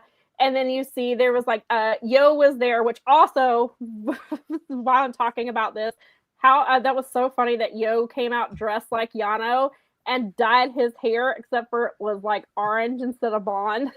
Thought that was really great with him dressed like Yo and Sho are doing two completely different things. They're two completely different people. But yeah, it was Tana deserves every single moment of that. I hope that like I don't know what other gets soon, I don't know if Naito gets that. Does he? Lyric was saying that it doesn't matter. Do whatever you have to. Give Naito, a proper send off like that, where he gets this really big moment. And then I do want to read real quick. Let me find. I saw a little while ago that Kenny tweeted, and he talked about, I did see Tana say, he tweeted and said, I'm home, Tokyo Dome was super packed, lots of cheering, thank you so much, I'm tired. Because there was another quote after in the press conference where he said that he hasn't said it for 14 years. He saved it for today, and he said, I am tired. Mm-hmm. So, but let me see. It's not like he's really going anywhere. He's going to be in the back training still. He's the right. president He'll be. Obviously he's the president, but he'll just. But it is like such a crazy. Like, I'm so glad that I got in when I did. I'm so glad that I've gotten to see him. I'm like one of the lucky people out there. I've gotten to see this dude live like 3 times. I unfortunately never got to see him wrestle live, and so I'm hoping. If I told Nikki, if we do go to the G1 show in Chicago, I hope that they do a meet and greet with Tana, because that'd be great. I need to meet them. And so Kenny said, tonight I had the incredible honor of participating in Tanahashi's retirement ceremony, to stand with him in that ring, to see what he saw in those final moments. I felt the reality of it all, the weight of his decision. Once I returned backstage, I sat in standby, lost in thought, watching the monitor. Before I knew it, everyone around me left. Tana, Ibushi, and I made the final walk. I joked that all 3 of us had to take the stairs slowly, one by one, something I'm usually self-conscious about because it doesn't look cool. But today was different. We owned it proudly. In the car ride back to the dressing rooms, we shared one last conversation. I could easily type what was said, but to explain the real meaning of it was probably different for all 3 of us. Broken down rivals now turn comrades. It's a beautiful thing, isn't it? Thanks to all that tuned in to celebrate the retirement of one of the greatest to ever do it. It's just like, I'm so glad that Kenny got to do that with him, and it was just all really, those really guys, Osprey. I mean, everybody. It was really great. That was a Yeah. nice. Yeah, They did a good job. They did an excellent job, and it's truly fitting of what he deserves, and you know, and there's going to be other big retirements in the future. Kenny being one of them, Ibushi, Okada, and they would be worthy of these things. I don't know if they'll get them at the same level. I don't know if they'll get them in the dome. I hope they do. I hope Kenny and Okada. I'm just glad we live in a moment where they were able to. All those guys are in different promotions now. Yeah. And he had an influence on all of them, and they were able to have that moment with him because that didn't exist even the 10 years ago when I started watching New Japan. Right. And I'm really lucky. Like, we both got in at a time where we got to see Tana. Like, we were both late to the New Japan party, so we still got to see him wrestle at all in big moments. Like, I'm really. Yeah. And you know, go ahead. No, you go. No, go ahead. Oh, I was just the dude. It's an indelible mark on me and wrestling. Like, he is awesome. And I'm so glad that show turned out that way. That's like with Sting's retirement and with Tana's retirement. It's so nice to see these meaningful, awesome moments that we have, as opposed to sometimes either the contrived or other alternatives that we've had for some people. Yeah. It's nice to see a new generation of kids out there and a new generation of how we celebrate legends. For really real legends. Well, and then you just look at, like, and somebody mentioned it in their comments, like, you look at John Cena's final year and how he was treated, and he wanted to wrestle multiple dates, and they're like, nah, we're good. He gets this ending that, you know, is controversial. Some people hated it, some people got it, and, you know, or understood, you know, why they did it. But then you look at Sting's retirement, and you look at Tana's retirement, and just one is sports entertainment and one is pro wrestling. I think that's one of the things you have to remember. And then, like, and I have some people who have said John Cena got the retirement that he deserved, and I maybe don't necessarily disagree with some of that sentiment. I understand the sentiment. I mean, but also New Japan is and just Japanese wrestling in general, because to go back and look at Sumi Sakai, like Nikki and I were talking about, look at Sumi Sakai's retirement that she had last year at the New Japan Strong show, and how incredible that was, and how emotional that was for her, and how, so like Japanese wrestling obviously looks at retirement, I think, in a different way than other pro wrestling companies do, and so I mean, obviously I still think Sting got an incredible retirement. Well, it's a good indicator. I mean, that's a nice, let's call that a good indicator of things to come, hopefully, in North America, that we're starting to treat it like the Japanese are instead of other ways.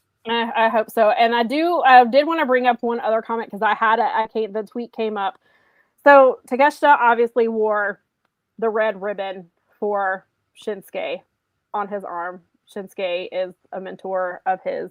And somebody asked him about that ribbon backstage, and he said, this January 4th, 2026 Tokyo Dome, in this ring where Hiroshi Tanahashi is retiring, there are pro wrestlers who wanted to stand here but can't. Stand in the ring for my share too. That's what they said to me when they entrusted it to me. And then somebody quote tweeted it, and I guess this was more of the quote, and it says, there's a wrestler who wanted to be at the January 4th Tokyo Dome show for Tanahashi's retirement, but he couldn't be here. He told me and tasked me to wrestle for my sake too. So it sounds like Shinsuke talked to Takeshita and asked him to wrestle in a way that he would have wrestled on that show. And that had to be hard for him. Yeah, definitely. And to be able to, because I'm sure obviously Takeshita has his own feelings about wanting to honor, because that was the penultimate match. Like, that's a huge match. He knew he was going to drop that title to Tsuji to help push New Japan into the next stage. And, I don't think Takeshita's done with New Japan by any means. Like, this is just, But they do have their guys right doing things right Japan. And then so you have that on you, and people are there's people who dislike Takeshita. They don't like him being there because of he has there's all of that. Obviously Tsuji has his thoughts about AEW, his own thoughts and feelings about that, which may not necessarily be directed at Takeshita himself, just more of AEW. But so he has all of that, and then to come in and have to represent his mentor on a night where he couldn't be there. I mean, I can't imagine what that must have been like. And then to have Okada even in that place where people thought it should have been Shinsuke, and for Okada to deliver the match that he delivered, and only the way that he can. Okada is still one of the best in the world, obviously. And so, it was a really, those two matches I think were just everything. I think they were definitely both match of the year contenders. Brad has said that Tana versus Okada was the perfect match. There's nothing, he doesn't think anything's gonna top that. And it's hard to see. I mean, it's January the 4th. And we're gonna, when we do our best of 2026 in the middle of January next year, we'll be coming back to that as our match of the year. Our moment of the year is, probably all wrapped up in that match and everything in the follow-up too. So, but New Japan got it right with that. Yeah, they did. Which is the most important thing, is sending Tana off with the best match he could possibly have, and to send him off with the retirement ceremony that he got. And it was the perfect way to say goodbye to the in-ring version of Tana. Like you said, he'll still be there. He's the president. Rocky kept saying he still has my paycheck to sign, and Charlton was like, you have to get your 2 paychecks, right? I love it. So it's great. Michael said, it's interesting to experience other cultures' fandom. Do you think we'll see a wrestler in North America receiving this kind of treatment? Kenny Omega. Yeah. Probably Okada too. I think that Tony understands it. I mean, I don't know. Maybe I don't want to speak for Kenny or Okada. Ideally, they probably have their last match in the Dome too. They work something out with New Japan. However, if their last match is here in the States, I think that Tony will do. I think based off of what we saw him do with Sting, and the level of respect that he has for Tanahashi, and knowing what Okada and Omega both mean to New Japan Wrestling, AEW Wrestling globally, I think those two would be the most likely to receive that kind of treatment. Now, would it be different if somebody who was like non-New Japan? I don't know if they would get. I think maybe the Sting level of treatment possibly would be, what we would be more likely to see. But I think if it's going to be anything like that, it would be Okada and Omega would be my guesses. And then when Mox is done. Yeah. Sure. Yeah. Mox would. I mean, whether he likes it or not, someday he's gonna have to hang him up. That man's gonna, if he has it his way, he'll probably go out like Randy the Ram. I mean, he's definitely one of those people that would not surprise me. Brad does make it. If Bryan Danielson wants a proper final match, he's going out like Sting and Tana. Yes, you're right. You're right, Brad. I think if whether he wants it or not, like they force it on Sting, he'll force it on Danielson too. So, I think somebody else said this too. Brad said that when Tana was doing his air guitar, he was hoping it would morph into Nakamura's theme, but Triple Paul and TKO don't like having fun things. I saw a lot of people saying that Shinsuke should have been there. They had him. What's so stupid and short-sighted about that, especially, is like, so they're like struggling right now. Like, people are unhappy with them. How much goodwill would they have just bought themselves by just sending him over there for freaking 20 minutes? Yeah. That company is their bazillion-dollar company. The amount of goodwill, it shows you how like stupid old school business people really are. And it actually gives you a sense of hope, because they're going to tank their own companies because they can't see the forest through the trees with their egos on this crap. They had Shinsuke in Buffalo on Friday night for SmackDown to do a backstage segment with Tama Tonga. They spoke Japanese to each other, and the amount of goodwill that ticket would have bought them. Being in Buffalo, like I was like, he obviously could take a plane ride. I mean, there was enough time between SmackDown and today that I doubt he was backstage. I think if he did happen to just go on his own just to be in the back and watch everything, I'm sure it would have probably have leaked out. I assume that he wasn't there. Nikki says she knew that Triple H wasn't going to let us have Nakamura. I wasn't sure if he'd be in the back, but it sounds like he wasn't. I was hoping he could. I was like, man, I wish he could just like sneak into the back and just, watch. Dude, and you guys have $1,000 to drop on a freaking plane ticket that will buy you more goodwill for the freaking gear than you could possibly imagine. But Shinsuke would have easily paid for that out of his own pocket. Like I'm just saying, if WWE had just hung up their ego for 14 seconds, that would have been a huge. They're about to launch back into 3 hours of SmackDown, which I know nobody wants. Like, you could have at least made one goodwill gesture to start out the year, but no, why would they? Because your egos are so like blinding that you just can't see what that would get you. No, because that's the way that they've always operated. That's how Vince operated. That's how Triple H operates. And sure, maybe Tony Khan did get mad and didn't, wanted Okada over if that story is true, but I also know how super petty that company has always been and will always be. And so there may be truth, maybe there is some truth to the Tony Khan part of it, but I also believe, because I've seen it with that company time and time again, how they treat things. They act like they're the only promotion that exists. Wrestling doesn't exist without them. TNA is lucky to be in their bubble. AAA is lucky to be in their bubble. These are the three wrestling companies that exist. Nothing else matters. And so it's unfortunate that, Shinsuke was deprived of that moment, that wrestling politics, just in general, not just WWE, but obviously even in AEW and every CMLL, everywhere, there are wrestling politics. And it's unfortunate that it got in the way of real life things in a moment that really mattered. And even Brad said that if you could even just send in a video of him, AJ and Cobb and other former New Japan talent could have done that at least. Like you had there was multiple WWE talent tweeting today. Natty tweeted about him. Ivar did. Kairi Sane did. Io Sky also posted pictures and talked about what Tana meant to them in their careers. And so you see those people, they were openly tweeting about him. So at least, I guess there's at least that. Keep doing your short-sighted business and see how it works out for you. Yeah. I don't care. Yeah. These people with this old school way of doing business are on their way out.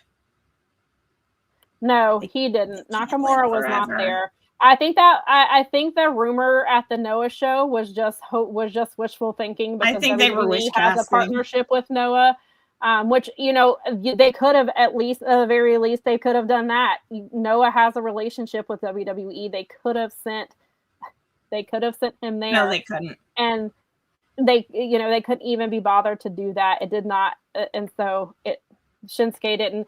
And he tweeted and said, "I'm watching you." So he saw Tanahashi pay homage to him.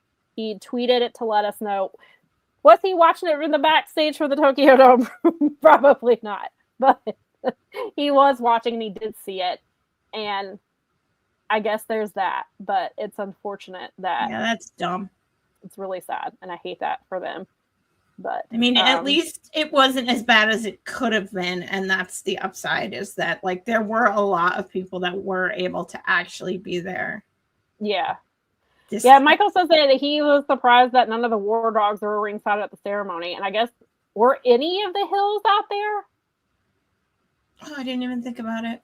Because I remember ELP was super helpful, helping everybody get into the ring, and Brad Pitt was there.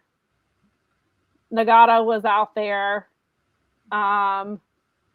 Yeah, I don't, unless they did, maybe he was on the other side of the ring. Nikki said she didn't think Zach was out there, but he might have been on the other side where we couldn't see. But yeah, I don't know that he was out there either. I mean, maybe they all had just like their own moments with him. And so I don't know. It's really interesting. But now that I think of it, I don't know if I remember any of the Hills being out there, but I can't remember who all was ringside.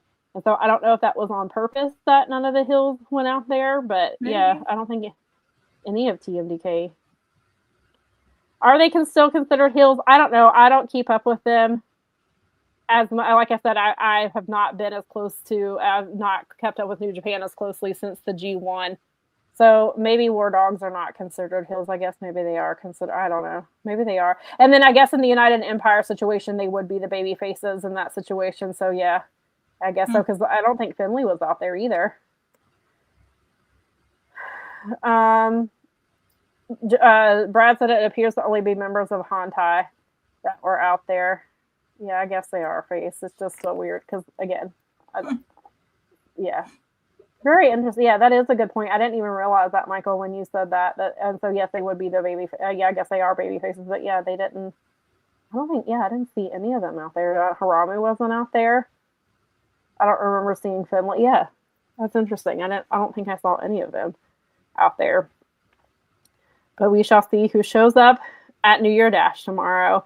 They've already announced the whole list of people that are supposed, like, besides the matches, there was like a list that was released that had like who was supposed to appear or surprise, so it'll be interesting. And then I kind of wonder too with Andrade.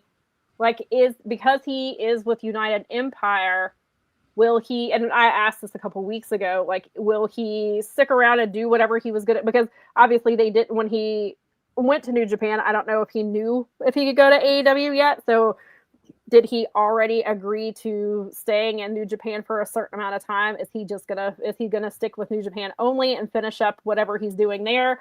Is he going to come back to AEW and do both at the same, like, is he going to go back and forth and do AEW and New Japan? He was announced as a member of AEW yesterday at the press conference. I saw a picture and they had his little logo up and it was the AEW logo on that. So he clearly is with them in some capacity.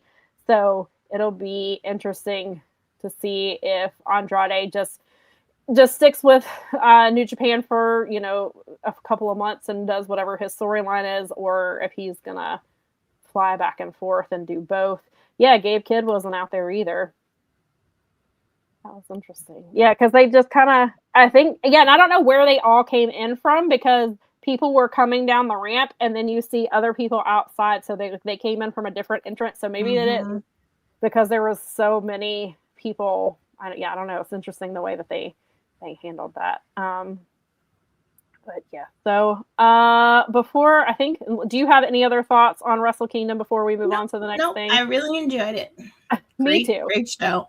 I hope New Year Dash is great. I hope for positive things, but I'm also trying to be realistic about what's happening. Of course, I just want New Japan to be successful, and it might take them some time, and I think we're gonna just have to try to remember to be patient with them, but I'm sure we'll be fussing. And again, don't forget that at 5:30 p.m. Eastern time, Jeremy and Steven will be live talking about Wrestle Kingdom. I'm probably New Year Dash. Again, Jeremy was there in the building for it, so I'm sure he's going to have a lot of interesting things that he saw and talking about being a part of that moment.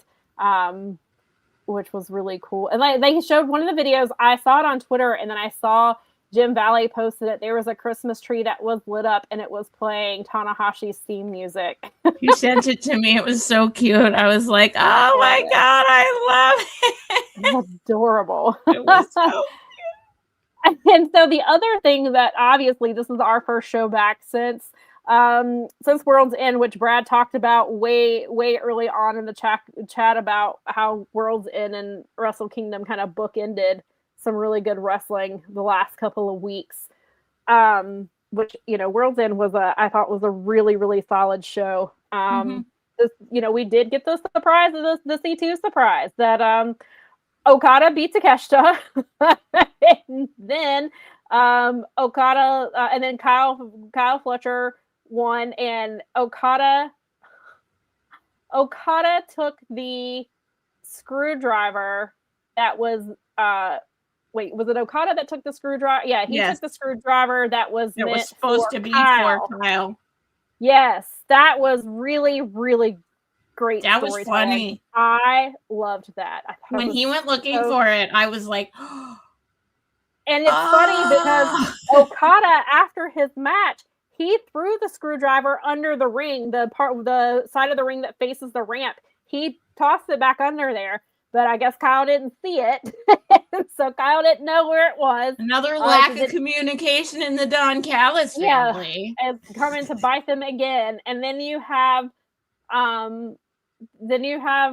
Jon Moxley beating Okada and winning the entire C2, becoming Continental Champion, which I did not have on my bingo card. Brad called it, said it was, or he said no. He called Mox potentially beating Kyle Fletcher, and that it would end up being a really great match because of their styles. That match ended up being excellent. Kyle Fletcher has had some really incredible matches in 2025, even since losing the TNT Championship. Like, Kyle is that guy. Kyle is somebody, I've said it that he'll be world champion within the next 18 months, I think. I mean, I know you've got a lot of really big names that could potentially be champion, but Kyle Fletcher, within it, like, you can't go longer than 2 years. Like, that guy has got to be the face of your company at some point. And he's just incredible. And then Jon Moxley, I think, shocked nearly everybody, especially going into this tournament where he was crashing out a little bit, and we thought he was, and it was fun. They'll say, so when Jon Moxley cuts that like incredible babyface promo with the heel Death Rider standing right there, Yuta had his hands behind his back, and I said, "Let me see your hands, Yuta," because I was like, "Does he have a plastic bag in his hand?" So listen here, you little asshole! What are you doing? Show me your hands. I meant to go. The comments moved, but somebody said that Daniel Bryan would probably, he doesn't want what Tana has, or what Tana got, and he would probably just want not Daniel Bryan. Jon Moxley would not want the Tana goodbye. He would just want the plastic bag, and somebody said that he would plastic bag himself. Probably would. He's definitely an Irish goodbye sort of guy. He'd just be like, I'm gonna peace out of wrestling, and that's it. It was so funny. Like, this man was on Collision last night to cut a promo backstage and to be on commentary for Wheeler Yuta's match. And I was like, no, I was like, don't be on commentary, because when I was like, be on commentary when I'm not on live coverage, because when I'm on live coverage and he's on commentary, he makes it very hard to focus because he makes me laugh all the time. Yes, and he's like, so good. He's so good. But so what are your thoughts on Moxley being the one to win the C2? Do you think that was the right call, or do you think that they should have had it be Kyle or Takeshita? I actually kind of love it. I like the swerve. I sort of was messing around with the possibility with you a little, despite Brad just out and out calling it. But I don't know. It's like, I've been thinking about Marina's key that she's been carrying around forever, and now she has something to put back into that briefcase. So he's been carrying it around. I don't mind it. I like it. I actually liked it. I thought that C2, they have got to keep that stuff up. The quality of those matches is just so high. I liked it. I didn't mind that at all. I thought it was a fun swerve, and I don't know. Yeah, we'll see where this goes. I didn't mind it. I thought it was fun. It was a little surprising. I think it's obviously setting up babyface Jon Moxley. Mm-hmm. I mean, I do get the argument that it should have been Fletcher or Takeshita, because that is your future, and you've got to stop putting titles on all your veterans, which is something they keep doing. Obviously, this was prior to MJF winning, but like, you had your title on Samoa Joe. Samoa Joe is also part of the trios champion. You have the tag team titles on FTR. I mean, you can make the argument the national title is on Ricochet, but that's a title that's developing. You got the TNT title on Mark Briscoe. So a lot of their titles the men's titles are wrapped up in veterans and older wrestlers. So I can understand some of the complaint that like you should be belting your younger guys. You've got to start pushing them. You've got to start getting them these title shots. Like you don't want a New Japan situation where you wait too long to, put some of these guys in bigger places. I mean, yes, Kyle did just have the TNT championship and he just lost it. And Takeshita, obviously, like you could have, Takeshita would have been the easy layup. You would have had the guy that won the first G1 and the first C2 in the same year, and he was already the IWGP heavyweight champion. And like, so you have like Takeshita is literally one of the best wrestlers in the world.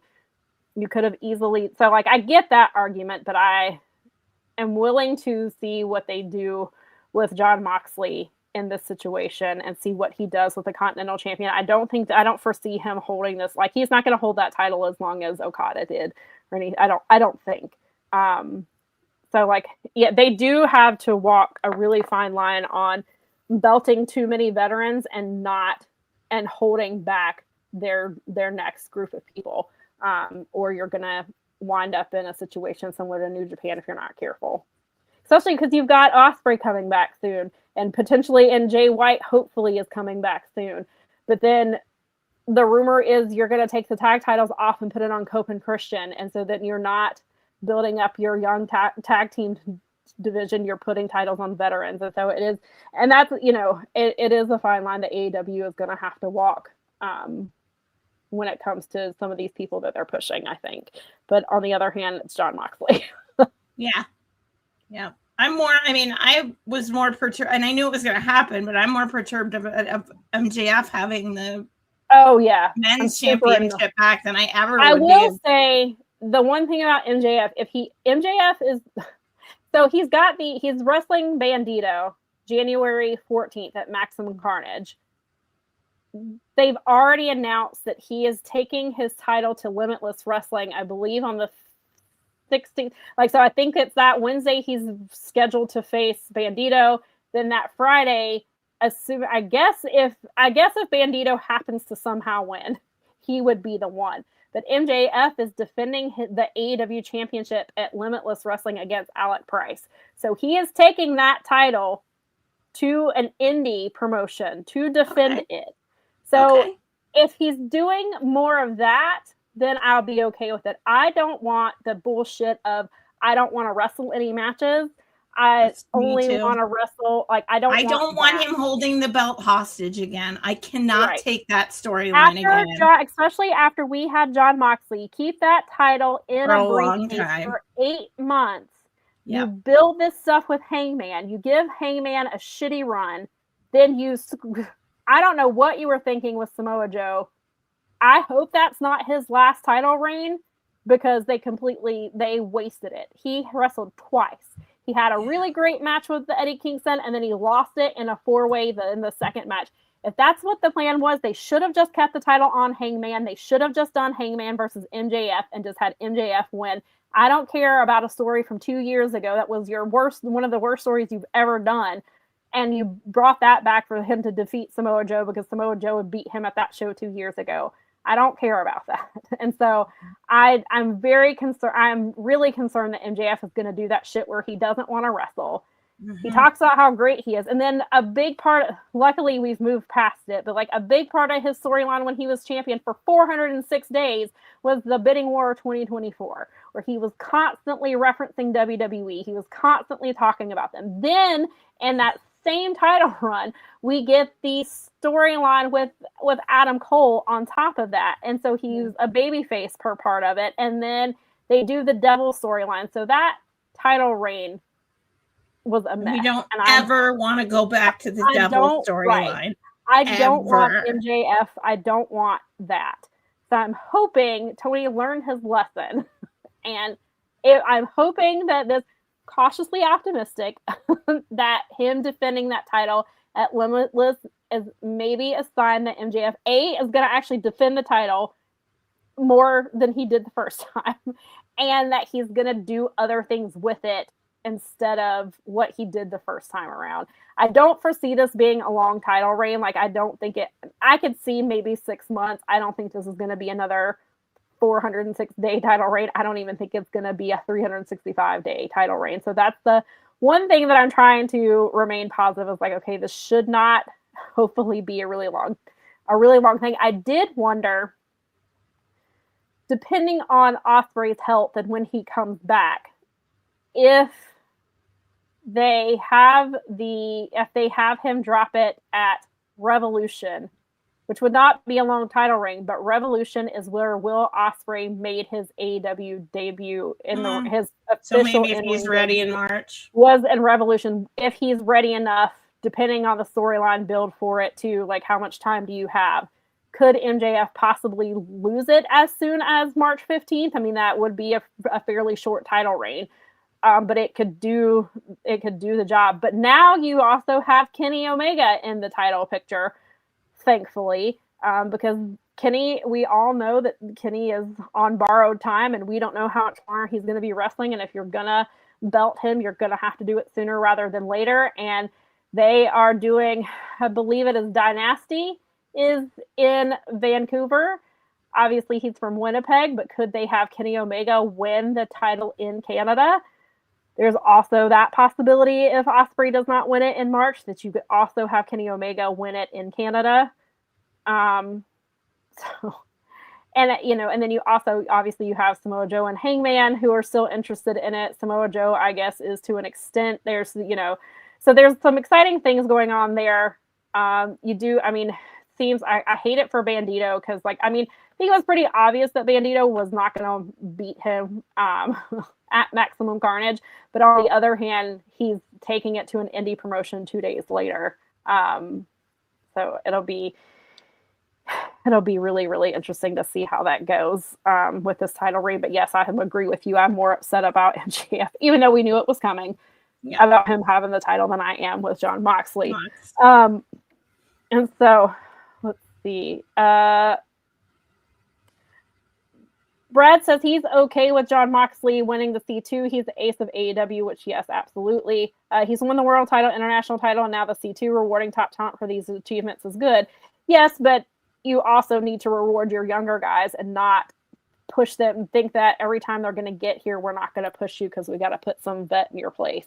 So I think you've got to, that's still a fine line. But again, like we said, it is Jon Moxley. Crash said he's happy to see where Jon Moxley takes this and happy for Mox defending the Continental title regularly, which wasn't the case with Okada, which is a fair point.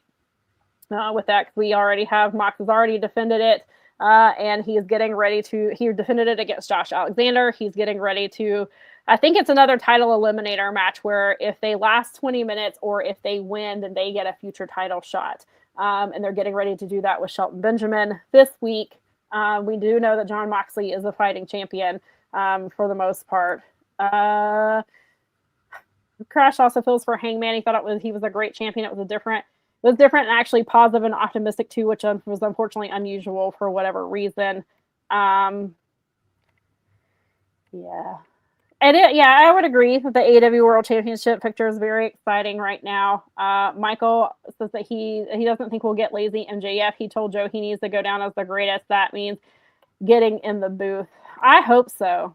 I really, really hope so. Fernando says that Kyle Fletcher could win the championship at All In. That's certainly a possibility. It may be later than that. It might be All In 2027, maybe. Michael said his hope is Kenny faces Max. Kenny beats Max. Kenny will challenge Ospreay at All In 2026 for Omega Ospreay 3. I could absolutely see that being the trajectory they take here. That's a good idea. I'm into that. I can definitely, I can see that. Fernando says the Death Riders need to break soon. Don't drag this out like the Judgment Day. I don't think they should do it right now. I think Jim Valley is right that Jon Moxley is always a few steps ahead of everybody else, and that he thinks it's gonna be like, I don't think they'll drag it out like that long, but I don't think it's ending anytime soon. It'll be interesting how this plays out though, now that he is kind of in the babyface mode, where the rest of them are not. which it'll be fun. They're turned up to 11 now, and we're in trouble. Yeah, the dynamic is there. I mean, perhaps they do a turn and it sets up an all-in match, because you could do Pac versus John Moxley at all-in, because it'll be in Wembley, so you could do that. Or John Moxley finally breaks his ties with Death Riders, because they go their separate ways, and you have an Anarchy in the Arena match for supremacy. Yeah, right. Because there's other factions forming around what's happening these days. Right. That's fair. That's a good point. Yeah. Brad says he likes the story they seem to be telling with Mox in the C2/Continental title. He's winning without the Death Riders members out there. Brad says he thinks we're getting a long MJF reign. They line up challengers for him that he's going to beat before drafting it later this year, most likely to Will, to finally crown him. I really hope it's not a long title reign. I like Michael's idea better. Brad could be right, but I like Michael's idea better. Brad is just trying to be real with us so that we're managing our I have got to get through this damn title reign, and so I'm just throwing out possibilities. Maybe it is a long title reign, but you've got Will's history at Revolution. Again, if he's cleared by then, I don't know that he will, because that's in March, so he may not be ready. But then you also have the show in Canada where you could belt him too. He should. So yeah, Fernandez says he could do Death Riders and the Don Callis family and Anarchy in the Arena. And then the other really surprising title change that came was on New Year's Smash, which, it's funny, it got spoiled for me because I watched Stranger Things first. Because I didn't want to get spoiled on that. And we didn't start it right at 8. We didn't start it till closer to 9, and then we had to keep stopping it because our dogs don't care about TV, and they were doing things and having a good, so it took forever to get through it, and we stopped it to watch the ball drop and all that stuff. And so I went into a Slack to wish them a happy new year, and I saw somebody say that Willow beat Mercedes, and I was like, damn it. But I would rather be spoiled on that than on Stranger Things. So that's what Nikki and I kept saying. That's the whole reason we watched Stranger Things first, because I was like, I'm not getting spoiled on that. We waited until the next day, but I stayed off the internets largely because even though I try really hard and I have really well curated socials, because I don't look for a bunch of that stuff. Yeah. My Google still aggregates it, and Bob watches enough videos on YouTube that it bumps into mine. So right. I'm just and he was the one who said it straight out, because all of them are we going to wait? And he's like, no, because do you want to get spoiled? And I'm like, damn it. It ended up being, it took us 3 hours. It was I think the show was 2 hours and 8 minutes, and it took us a bit over 3 hours because we had to stop it a few times. And so it was worth it though for me. I don't want to get into a whole thing because we'll be here forever, but yes. I enjoyed that. It was good. I felt good about the end of Stranger Things too. So I did too. But going back to Willow versus Mercedes, I was surprised, obviously, that Willow beat her. Because I wasn't sure they were going to do it this soon. Willow has not been a tag team champion, but for maybe 6 weeks. I know. They defended the title one time, and I love Willow. Willow is one of my favorite wrestlers. If any woman is going to be a two belt AEW champion, should be Willow. However, I think this is a super questionable choice because you have not established those tag team titles at all. This was our concern from the beginning when these tag titles were debuted, that they were going to be, we were hoping they were not going to repeat the same mistakes that WWE did. And you're already diverting your attention when one half of your champions now holds 2 of your titles. And they're keeping, and I don't know what Tony's obsession is with booking champions versus champions. He did it with Hangman. He made him wrestle Kyle Fletcher, and he had him wrestle Samoa Joe twice and he was already the champion. I don't understand why if they have a title, then I know that they're good. Why are you not building other people up to be in these positions, which is going back to be like, you could have had Kyle Fletcher win the C2. You could have had Takeshita. You went with a veteran. And so now you have Willow, who, yes, is super beloved. She's a phenomenal wrestler, but those tag titles are not established yet to the point. And you're taking away from the tag titles to put the TBS title on your champion. And so, and I'd have to check Cage Match because I can't remember for sure. But I believe when Brodito were the tag team champions, that Bandito only defended the ROH title like 2 to 3 times. So are you going to have, is Willow's focus the TBS title that you've not had defended on a pay-per-view since Wrestle Dream? Is that Willow's focus? Or are these brand new tag team titles that she's trying to establish that? And it seems like, and I know I part of it, Nikki and I've talked about it. I don't know that Babes of Wrath were originally supposed to win those tag titles. I think Nikki thinks that it was supposed to be Megan and Penelope, and then Penelope got hurt, and they didn't want to put the title on Marina because Marina is doing her own thing with the Death Riders. They obviously, her and Megan did wrestle last night, so I guess they're still going to do some tag team stuff, but that's not somebody you want to put the titles on. So they put it on Babes of Wrath first, which again, very deserving. But I don't understand why within 6 weeks you already have another title on Willow and you're not putting in. Are you going to put the effort into this title reign and to make it, make these titles mean anything? Because, we saw the struggles that they had with the men's side of things for a really long time, and this is not looking great. And so what are your I didn't like this decision, not because of Willow, but because of booking. I thought for sure they weren't going to do this right now because they needed to establish those belts, the tag belts. Yeah. I love the idea of having a TBS championship on Willow, but not until after that has been fleshed out. And I was shocked. I mean, I said, no, you can't do this now. And they went ahead and did it. And I was like, Tekla is right there. Right. She's right there. Megan Bain is right there. I think Tekla's going to defend, is going to be the one to dethrone Stat, which is why they didn't. I don't know how soon, but I think Tekla's. So Megan Bain's right there.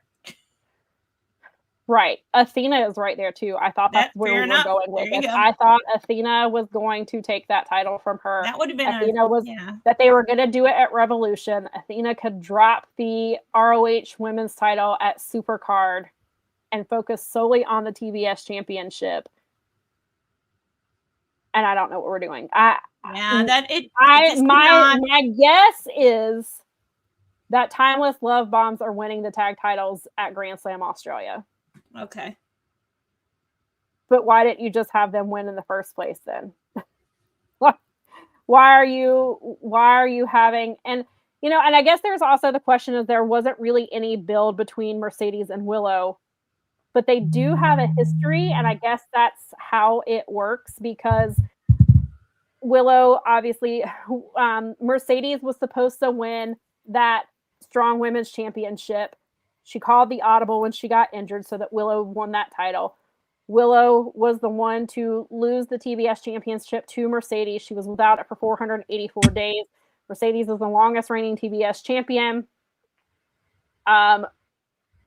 Mercedes was pinned by Willow at the Manchester show. So the story is there. I guess they didn't need more than a 4-day build, but I think it was the wrong choice as far as it's your tag titles are not strong enough to have. Yeah, I would have built up the tag titles first before you did that. Yeah, and again, I love Willow. I'm a huge fan of hers. Too. I'm so happy that she's a TBS champion. Mm-hmm. I love this for her, but I hate what this means. I hate that it feels like the tag team titles already don't matter. Diminished. Yeah, you've already diminished it. They've defended those titles one time. It's it. Mm-hmm. And I know this was for Harley too. and you wanted to give Harley that title, which is fair and should, is deserving of it. But like, and if you're going to turn around and have them lose it in February, which seems likely, I think that because Tony will be in Australia, and I think that's what they're doing with it. Yeah, that makes sense. I mean, I don't like that they're already diverting Willow's attention from those tag titles. Yeah.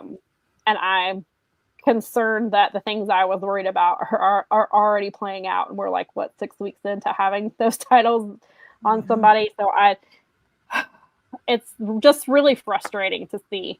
And again, I'll hit up a couple of these comments just because we do have to get to this other thing. Yeah, because we got to make sure we're done by the time Jeremy and Steven get on. Yeah.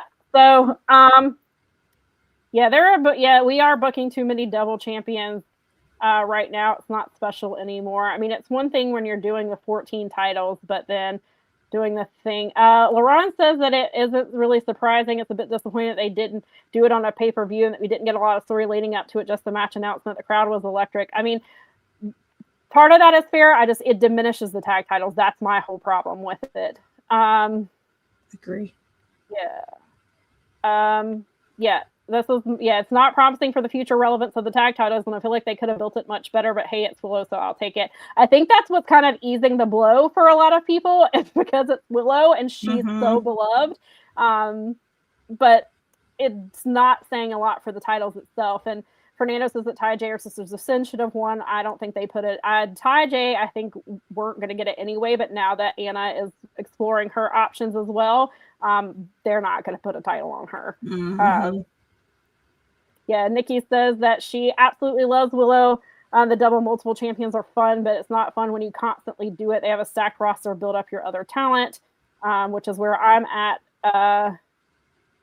as well. Michael says, I love Willow but getting the win, but consolidating all your titles on only a few women, so you do only book 2 matches per show, and pay-per-view is nasty business. Yes, that's another huge concern. You have 3 titles that need to be getting booked on pay-per-views, and then you have Willow now has 2 of them, and it's the same thing kind of with Mercedes, because obviously Mercedes is doing a completely different gimmick, but she hadn't defended that. That TBS Championship has not been defended on a pay-per-view since Wrestle Dream. So are you going to, our next pay-per-view is not till Revolution, and I assume that it won't matter, because if they do put the titles on Timeless Love Bombs in February, then at Revolution. But then hopefully you put all 3 titles on your damn show. Willow now feels like a last-minute decision. Yeah, I've seen some people saying that too, that they don't think this was the plan all along, which is why I'm wondering if Willow was supposed to beat Mercedes. This was the plan, was to have her beat her on the last night of the year. She just wasn't supposed to be the tag team champion when they did it, as what I think. Just basing that off of nothing, just my opinion. Right. I have no idea for sure. That's just kind of how I feel about it. But yeah. And again, and Crash said he thinks putting the titles in the Baby Wrath was mainly for Harley. And I am pushing for everything with the women. But yeah, I mean, I think and this goes back to my argument that the tag title tournament should not have happened when it did. They crammed too much in at once. They should have saved the tag tournament for February or March. Get it don't cram it in before C2 and then do the blood and guts in the middle of the tournament. They should have done blood and guts first, continued to build these women's feuds around the title, and then do the tournament in February. There's no pay-per-view going on, so you could do the tournament all through February and have them crown the champions at Revolution. That's what I would have done with it. And that was one of the biggest complaints I had, is it felt very rushed. And you see how the C2 looks compared to the tag team tournament, and how the women's tournaments are booked compared to the men's tournaments, which is a very big problem. I still absolutely want a women's C2 at some point. Yeah. But I want a C2 that's not a here damn. I want a C2 that is well thought out. I want it thought out as well as the men's C2 is. Like, if we're gonna do this, you've got to put in the fucking effort, and that's where, again, cautiously. There are so many great things happening in the women's division, but as always, I'm cautiously optimistic, and this tag title just proves that. Yeah. LaRon says that Fightful said that Willow was always planned to beat Mercedes, but they need to do a better job of getting more women involved. TK needs to stop with the here damn booking of the women's division, especially because they're too damn talented to be doing this. There are too many women that you could be focusing on all of them. And that was my concern also with ROH. You have 3 women's titles down there now, but you've got like the same 6 women. So I'm hoping Zeta still stays in ROH for a little bit. They were rumored to have signed Emerson Jane. They've been using like Janai Kai. You've got Maya and Han doing some of the tag stuff, but you could put them on ROH as well and let them defend. You've got to build up that ROH women's division to defend these 3 titles. I mean, it's the same situation. It's spilling over into both of these. And so I just, they know that they can do a good job when it comes to the men, but they can care less when it comes to the women. Yep. It's really frustrating. They do. They barely feature Kris on AEW television. She's the world champion. MJF has challengers lined up right and left. Who's lined up for Kris other than Tekla? Well, I mean, and that's a fair point, but the TBS title had nobody was coming for that TBS title. Yeah, right. Until Willow took it, there was nobody lining up to do that either. And then, then now you have it on Willow. Are you going to build up challengers for her and build up challengers for the tag titles at the same time? Like, you have to do both. Crash points out that there are a lot of women heels at the minute working in potential high profile title contender feuds, but not so with the faces like to her than other than Willow to take the TBS title. Who else? I mean, Alex currently has the Rev Pro title, and she wrestled in Stardom this week, which is why I think they gave her the Rev Pro title. I disagree. I think ROH should have the 3 women's titles.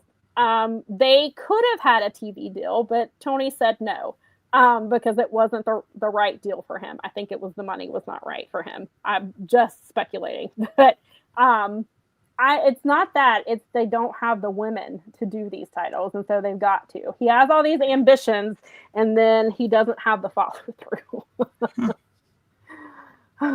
Okay. All of these discussions went way longer than we had planned. Which happens. Do we still do this one today, or do we push it to next week? We have time, don't we? You said it was an hour and a half. Okay. I just want to make sure we're gonna. Just making sure that everybody understands that. Yeah. We're going to be playing an interview, and Sam will introduce it, and then so we will be saying goodbye to you at this moment. We'll be in the chat. Like, we're not leaving you. You can. We're not leaving you. To us in the chat. I had an interview that was scheduled to. Part of it was we were going to record it, and then I was going to transcribe it for Daily DDT, and then Daily DDT decided they didn't need myself and contributors anymore. And so I let my final piece for them be about the Ring Boys lawsuit update. That was my final article for them. I talked to the subject of the interview. He was fine having it just air here. This is a little bit of a long interview, which is we ended up going way longer with these discussions than we had planned. We had planned 45 minutes. It is now 2 hours into the show. And so we are going to go ahead and play this because we're going to go ahead and play it right now because speaking of Strong Style, at the time that we planned this, we didn't know that they were not planning to do a live show today from when I talked to them. So this was also a surprise. But I got the opportunity to interview Michael Leonardi. He is a former WWE writer and producer. We had a really great discussion about getting into WWE, what he was doing as both a producer and a writer. If you may recognize his name from a Rolling Stone interview that he did last year. He opened up about the infamous Muhammad Hassan storyline. That was a whole big mess. We do talk about that. We talk about also the I Have a Dream storyline with Neville, who is obviously is currently Pac. We talk about that.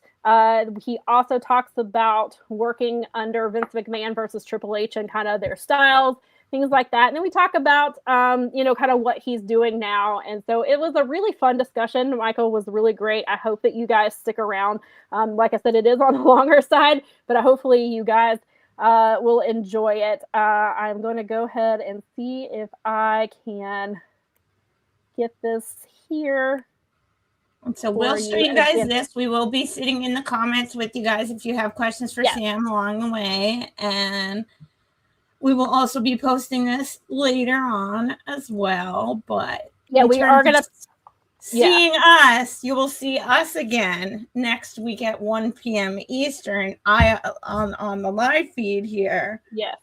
Because we will, along with you guys, once the interview has ended, we will be off tour the rest of our Sunday. Yes. So again, hopefully you will stay around. We'll be here in the chat. If not, this interview will be posted separately sometime this week, and you can catch it then, and we will be back at our regular time next week, as Mel said.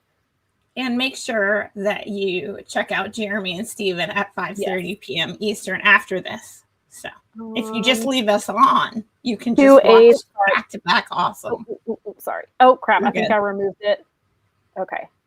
Let me go ahead. Let me see if I can get this ready to go. And Bombshells, today I am joined by former WWE writer and producer Michael Leonardi. We have a lot to talk about today, so we are going to dive right on into it. So talk to, obviously, everybody who is here, our wrestling fans. How did you get into wrestling, and how did you decide that you wanted to try your hand at writing and producing in the wrestling industry? Yeah, for sure. So from a really, really young age, I knew that I wanted to tell stories through film and television. And that happened for me when I remember it very distinctly. I was 4 years old. I was living in California at the time. And at home, started watching Star Wars. I had two older brothers, Star Wars, Empire Strikes Back, stuff like that. And I actually went and saw Return of the Jedi in the movie theater in 1983. And just remember walking out of there being like, I asked my dad or whatever it was, like, what do you call the person that makes the movies or whatever? He's like, oh, it's the, George Lucas, this is the director, obviously there's more to it, but I'm like, that's what I want to do when I grow up. And from that point, literally on, I knew that I wanted to be in film and television. And so, shortly thereafter, obviously Hulkamania came into the global vision, and so naturally, so I was, probably when I started watching wrestling was 84, 85 probably. Got the LJN character, the rubber dolls and all the stuff. I was hooked like every other kid my age at that time. So quickly thereafter, pro wrestling became a huge love of mine.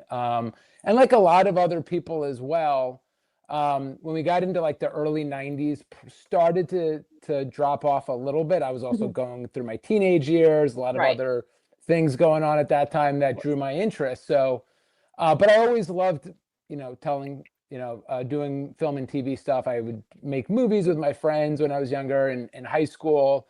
I took television production and we ran a local cable show, so I was throughout my childhood and into my teen years, I was always still focused on being in film and television. Through college, I got a degree in film and television from the University of Maryland, Independent Studies. Did internships, things of that nature. Right. And actually it was in college when I got back into wrestling, and this was the Attitude Era, right? So the Attitude Era drew so many of us back into wrestling, or new fans, right? So it was so hot back then, and so I really, really, really, ramped up. And as I started getting near the end of my college career, looking at where I wanted to work and what I wanted to do, I lived in New York City. At the time, my parents lived there. So I came back home and, I even remember when it was like really exciting, right? When WWE bought out WCW. That was in the spring of 2001. And one of the cool things is, the Invasion poster came out not too long thereafter. And I remember I put that poster on my screensaver on my computer in college. I'm like, my goal was to be working for the company by the time Invasion hit, which was, I think, was in July of 2001. Wow. So I was very hell-bent on trying to work for WWE. And another reason, too, is like in film and television, obviously the majority of the more entertainment-based, the film studios and things of that nature are on the West Coast. And I certainly had thought about that. At one point, I actually, my family, like my father's side is all Italian native. Like they all still live in Italy, except for my father. I spent a year abroad there, or a semester abroad, and there's a big studio in Rome. I even thought about staying in Italy in this place called Cinecittà. So I was very much like, hey, I want to do this, but I also had roots in New York. So I didn't, I was trying to find something in New York. I'd done some internships with CBS Sports and CBS News with Dan Rather, but TV in that sense, like news was kind of boring to me. I wanted to work for, I wanted to do something in entertainment. Yeah. So long story short, I actually got a job out of college in a temp to permanent position with Miramax Films in New York City, because Miramax had offices in New York City. Right. So I was really super lucky for that. And it's interestingly enough, and I'm sure we'll talk a bit about this, but about workplace culture. Right. And certainly the culture in WWE. Funny enough, my first job was at Miramax Films when it was being run by, what's his name now? The head of Miramax, who came under fire for all the Me Too movement and stuff like that. Harvey Weinstein? Harvey Weinstein, right. So my first boss was Harvey Weinstein. Wow. And although I didn't interact with him, but it was funny as a 21-year-old kid who was just pumped to be doing what he loved in film. Man, you could really truly cut the tension with a knife at that point. I could pick up on that. For as obtuse as I was as that age, as a young kid, it was so bad that you could feel it. Like it was a pretty toxic workplace. Yeah. And I was like, wow, this place is not great. And so, interestingly enough, I played basketball my whole life. Grew up playing basketball in high school and stuff like that. And after college, I played pickup basketball in the city. And there was a run that I used to have with a bunch of guys that were in like ad agency positions. They were film and television guys. They were DPs or directors or whatever that is. One of the guys would occasionally do some contract work for WWE. And he sent my resume in. I got an interview and got the job. I started in I started the day after King of the Ring when Booker T came in. He debuted and threw Austin through a table. I started the next day, so which is the end of June. Wow. And again, being a fan, obviously, and also getting into that vocation of film and television, it was absolutely a dream job. Absolutely, yeah, sure. So and I was incredibly lucky that my boss, so I got hired as a production assistant in what was called the on-air promotions department at the studio, at the television studio. And my boss was this guy, Dave Sahadi, who has bounced around since WWE. He worked for a long time for TNA. I think he did some stuff with MLW and stuff like that. Right. And he was one of the best bosses I've ever had in my entire life. Like he absolutely shielded us from some of the culture you saw, obviously with Vince and then Kevin Dunn and then Dave was there. So, but as a fan, I mean, that's how I got started. It was like every other kid in the 80s. Totally blew us away, and to this day, obviously still love pro wrestling. Yeah. And so like you've talked a little bit about your path, like obviously into WWE. So like once you got your foot in the door, kind of walk us through like, how that was and like how you moved up and things like that, and then talk some about the the workplace culture that you had to deal with. Yeah, for sure. So started at was it 120 Hamilton, which was the TV studio. So everybody kind of thinks about the towers, which is they're no longer occupied, but the television studio was a separate building, about a mile or two away from the tower. So I worked there. Like I said, I worked in the on-air promotions department under Dave Sahadi, a couple other guys who were very influential for me. This guy, Kevin Sullivan, who went on to do a lot of work with AEW. And Barry Bross is another guy, is an incredibly talented guy. There's Doug LeBeau was there as well. Doug LeBeau's also done a ton of work. So a lot of kind of OG guys that had done a lot in the studio and for TV. But, and it was a lot of on-the-job learning too. It was... one thing that's very interesting, just people don't know, like in New York, obviously New York is heavily unionized. And so you couldn't edit, like if you wanted to go and jump on an editing machine, at that time we had linear and nonlinear editing machines still. Like nonlinear was just coming into play. Right. But you couldn't actually physically edit. And I wanted to be able to like edit and create stuff as well. So doggy, sorry. She's going to get comfortable. So one of the things that I loved about working in Stanford was I could go in and edit my own stuff too. So it was a lot of, really learning, conceptualizing, writing scripts, coming up with ideas, getting them approved, then, going in there and finding the footage and editing, and then going into post-production, going to graphics and stuff like that. So anyway, I worked there as a production assistant, did kind of boring, mundane work, support stuff, but it was all really exciting.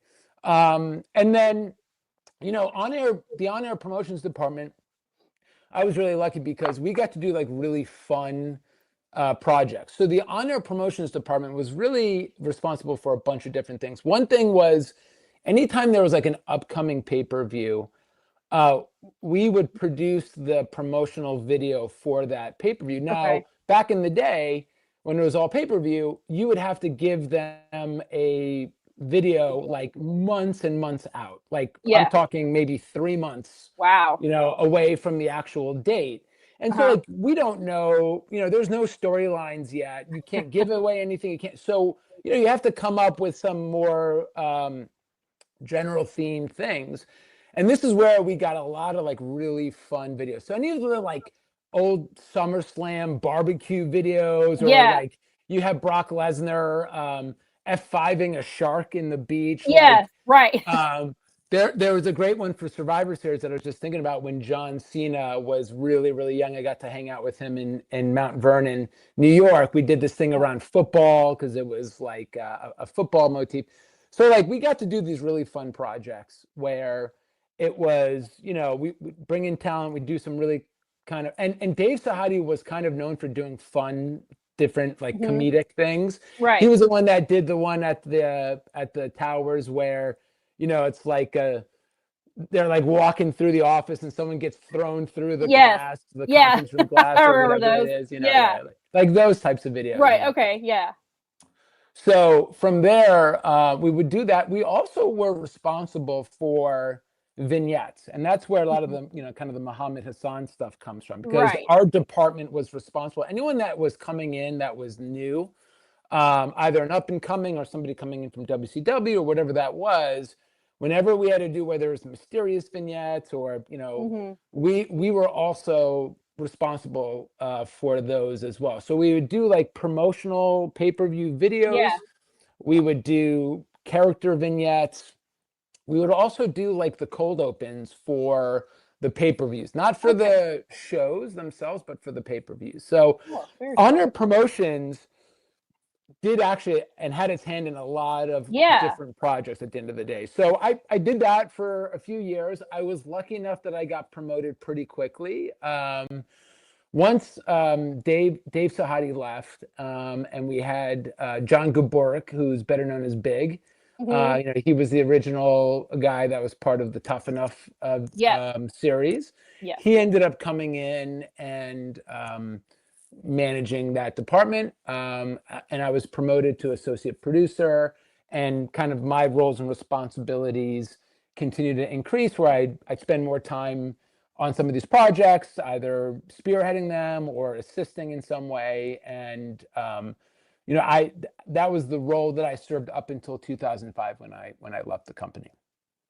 Wow. Yes. You did like a lot. You did a lot. And so what was it like, kind of, you said you wanted to be there like by the time Invasion started. So what was that like to be able to be like, to meet that, like you basically manifested that goal. And so what was it like to have that come to fruition so quickly? Yeah. It was a bit surreal,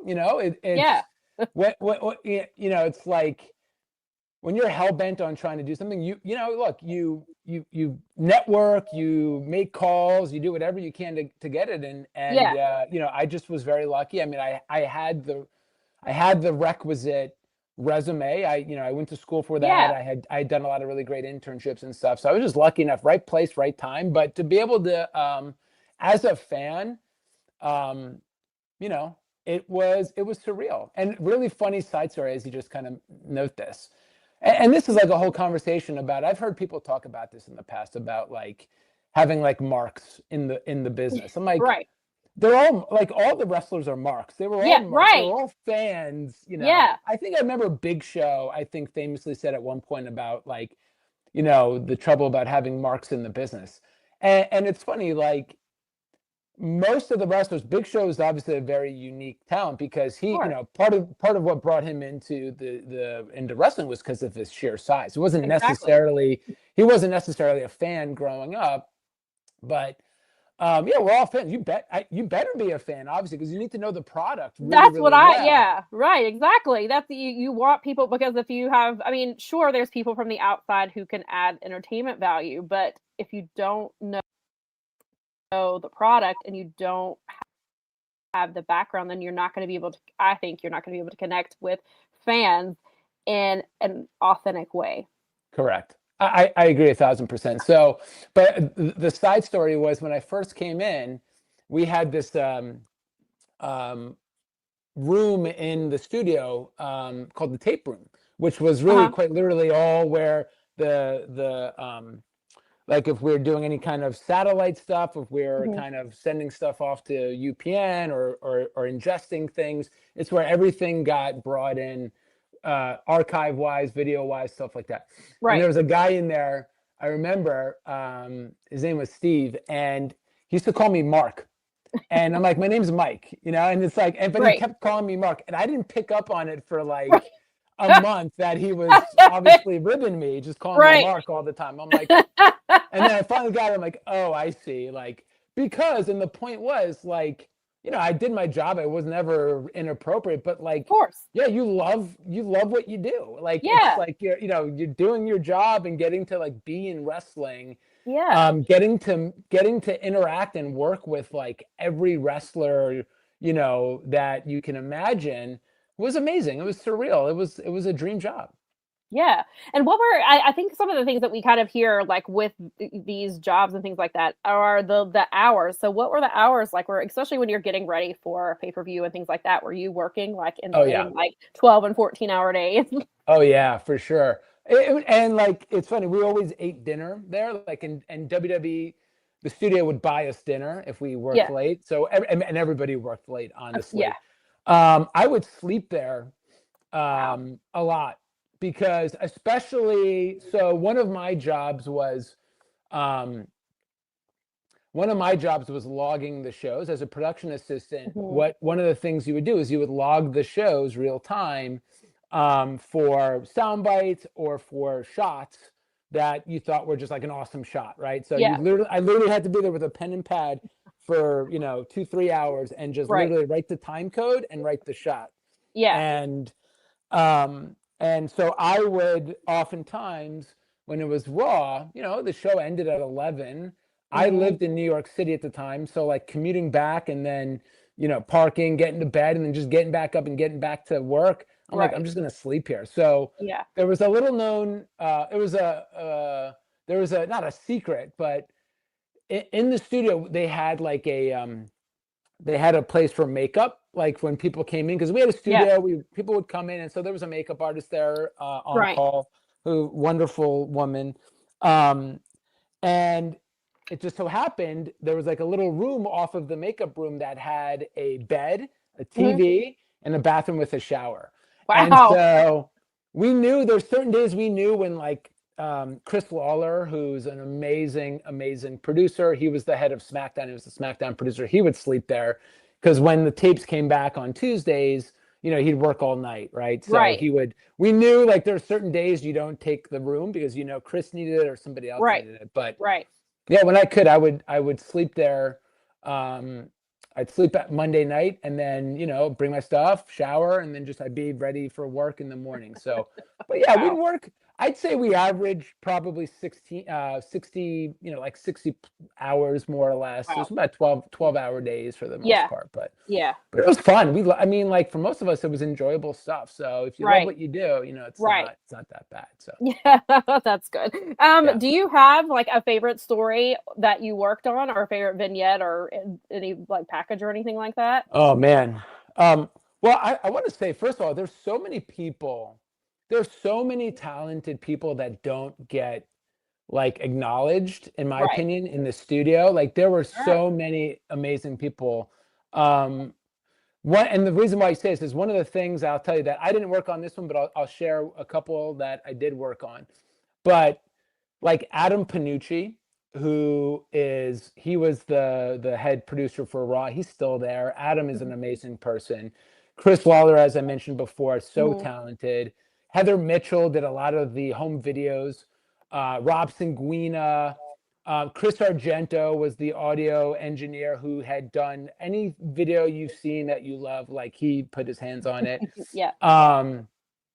Just so many talented individuals there that did such great work. One of my favorite videos still to this day was the package that Adam did, which is the Rock Austin WrestleMania 17 video with the Limp Bizkit My Way. It's still one of my favorite packages. Yeah, that's a good one. But in terms of my favorite stuff that I worked on, I would say that my favorite project was WrestleMania 21 vignettes. So this was when WrestleMania Goes Hollywood. So this is where we recreated all these famous kind of Hollywood scenes. And so I worked on, I was given the opportunity to fly down. We flew down to Tampa and we filmed over the course of a couple of days, we filmed 2 of those in the same studio. So we did the Basic Instinct one with Stacy Keibler, Chris Jericho, Christian, Chris Benoit. And the other one, which was probably my favorite, was the Pulp Fiction one with Eddie Guerrero and Booker T, which was my absolute favorite. And so got to spend a lot of time with all those guys. I remember at the time getting to meet Eddie's family, his wife at the time, Vicky, obviously, and his daughters and stuff. It was just fun. It was, you know, it was a unique project. And I edited those. I ended up editing those myself. And it was a really fun project. Yeah, and I think that's a project that a lot of people still remember too. Like it was such a cool thing that, you know, like you said, because the Goes Hollywood and just taking the movies and adding in wrestling, which obviously, you know, we're seeing a lot more of that, even continued still. And so that kind of like that. So I think that's why it's probably so memorable, because it was one of the first, and they were so much fun and they were really well done. Barry Bross was the main producer on all those, and like I said, I was lucky enough that he let me tag along to getting out of Stanford. Like I didn't fly very often to the shows at the time, so being able to get out and go do something different was super fun. Oh yeah, I bet so. Yeah, especially and then getting to work like one-on-one with a talent like that, you know, that seems like it would be, especially as a wrestling fan, you know, that's you know, a really cool thing to do.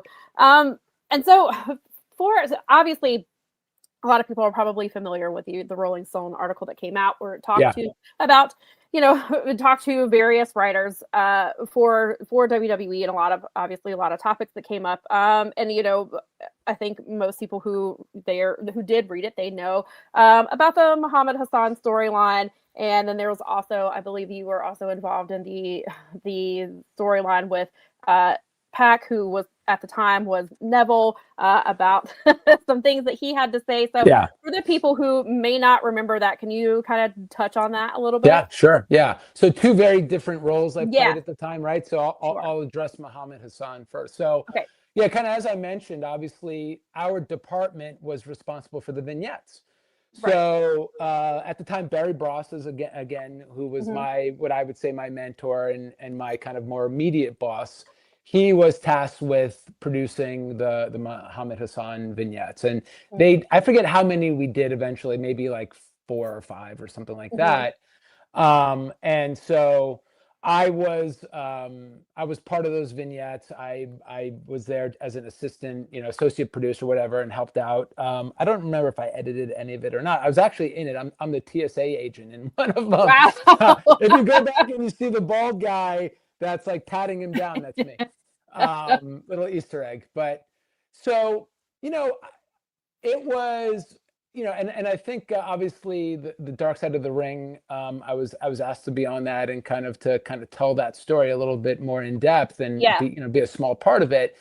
And I thought it was a very accurate depiction of kind of what happened. Like in the beginning, the character was great. I thought the character, again, I mean, Vince was always the one to try and have this kind of foreign heel type thing. And we've seen that throughout the decades. Right. This was like a different twist on that. You know what I mean? It's like, okay, but he's an American, and he was obviously, preaching about the, how, anti-Islamic or, anti-Arab the culture was at the time because of obviously what was going on overseas and everything. So I thought the actual concept was great in the beginning. I think everyone did. I think everyone felt like this was a cool, way to, really grab some heat. And clearly, like, he got to work with legends, and it really did. It got to a point where, as people know, this, the character started to get more and more extreme. It started to get more and more stereotypical. Right. They brought in the henchmen. And started in that whole episode with Taker and everything else like that. So and then the backlash. Like what I said honestly was that in the moment, so it was happening in real time, and there was just so much uncertainty with everything. So in some ways, the one thing I do want to say is that the show was taped on a Tuesday. It's edited, right? So the way that it works is the show gets taped on a Tuesday. The tapes fly back Tuesday night into early Wednesday morning. Sometimes they come back on the jet, or most likely whatever, depending. But usually if they can hitch a ride back on the jet, they come back, that night or whatever that is next morning. They get the tapes. Chris Lawler and the team, they get the tapes and they get to work. And, Taz came in and whoever, you have to do audio pickup. Like, it literally, they will work from Wednesday morning or whatever it is, all the way through to usually Thursday morning, Thursday afternoon, and they'll work through the night. Wow. And then they've got to send the tapes off to UPN to air on Thursday night. So the turnaround is really, really quick. Yeah. And so, when all that happened, I think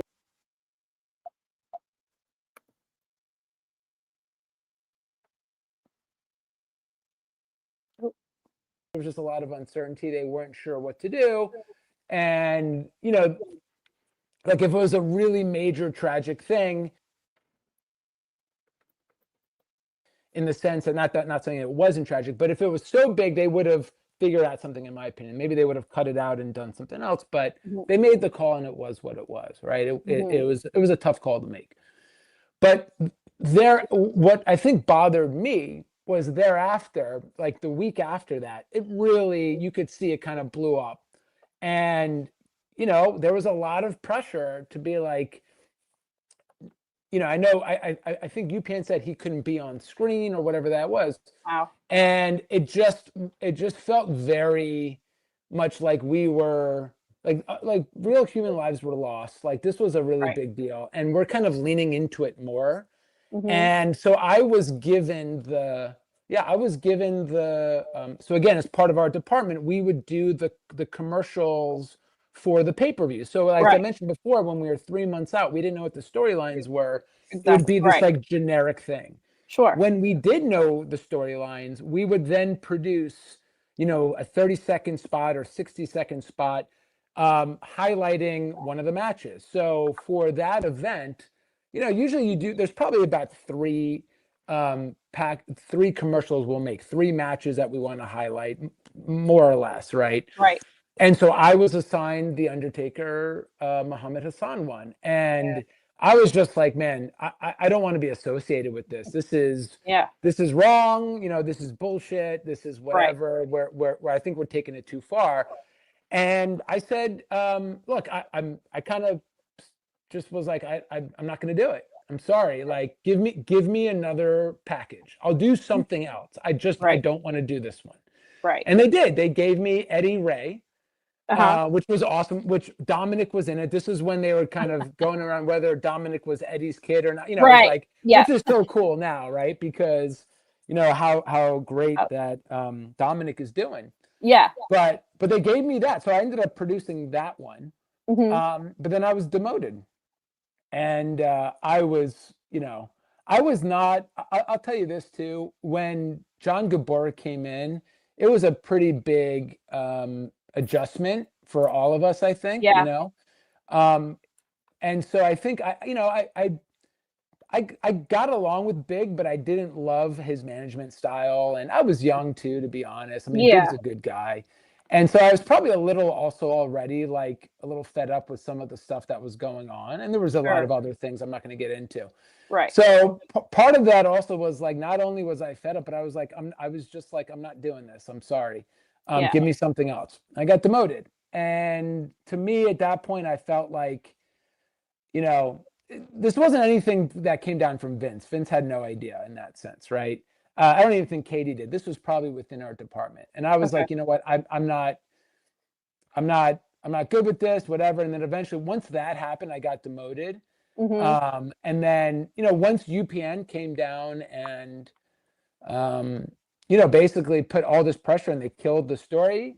And then I was reinstated. I was like, you know what? Fuck you guys. Like, it's not how you treat people. Right. Like, it's not leadership. This is not like whatever. Well, it's okay now that they said it. When I brought it up, it's like I got like officially they're like, yeah, it's insubordination. I'm like, really? Okay. I mean, I said I'd do something else, Right. So anyway, I just at the time, as much as I loved, it was one of the most painful things, honestly, because I loved the business so much. Right. I loved the company so much. I was not like anti-WWE in any way. I was just, I just thought they made really some poor choices and I didn't want to be a part of it. But I loved the company. I loved the people I worked with. I loved everything. So, but I just felt like working under Big, I don't think he was going to go anywhere for a long time, and kind of seeing the way things were being handled, I'm like, I don't want to work for that type of person or in that environment. And I didn't see any other, way out. One thing though that's interesting I wanted to bring up is that I was actually, during that time, I had interviewed for a writer's job as well. Mm-hmm. It was right in the early, I think it was beginning of 2003. I interviewed with Stephanie. I then got another interview I interviewed all the way to the end. I went through multiple interviews, interviewed with the writing team. And I ended up losing out to Dave Lagana, who ended up going on and, having a really long career there. And Dave and I are friends. Yeah. But it was pretty cool. So at that point, I really knew I wanted to continue doing that. I wanted to write, I wanted to produce. And so when I left, I didn't feel like I was done with WWE. I think it was like I leaving, but like at some point in time, I wanted to try and interview for something or come back in some other capacity later in life. Right. And so what was that like? So in that time frame, like when you left, so did you kind of I'm trying to remember, what was the gap between you leaving and when you returned? Yeah, it was about 10 years. So I actually, interestingly enough, what gave me the courage to actually leave was I had a conversation with Dave Sahadi, who was no longer there, but he was somebody I had really trusted and I loved so much. He's just a great mentor and human. And, he kind of gave me the peace of mind to pull the trigger on that. And I actually, I went off and became an entrepreneur. So I kind of started my second career, kind of what I do now. And get into that a little bit later. Sure. But I actually had worked for TNA. So I went over to TNA and I had done on contract basis. I wasn't an employee, but they brought me in for a few projects. So I went down to Orlando, and I also did actually, I think AJ Styles' first DVD. Like I edited his whole DVD. I did his whole DVD. So cool. Yeah, so I got to do and experience, a rising promotion at the time in TNA. It was super fun, and did a bunch of events with them as well. And then I had done, after I left, I started building a more of an entrepreneurial career.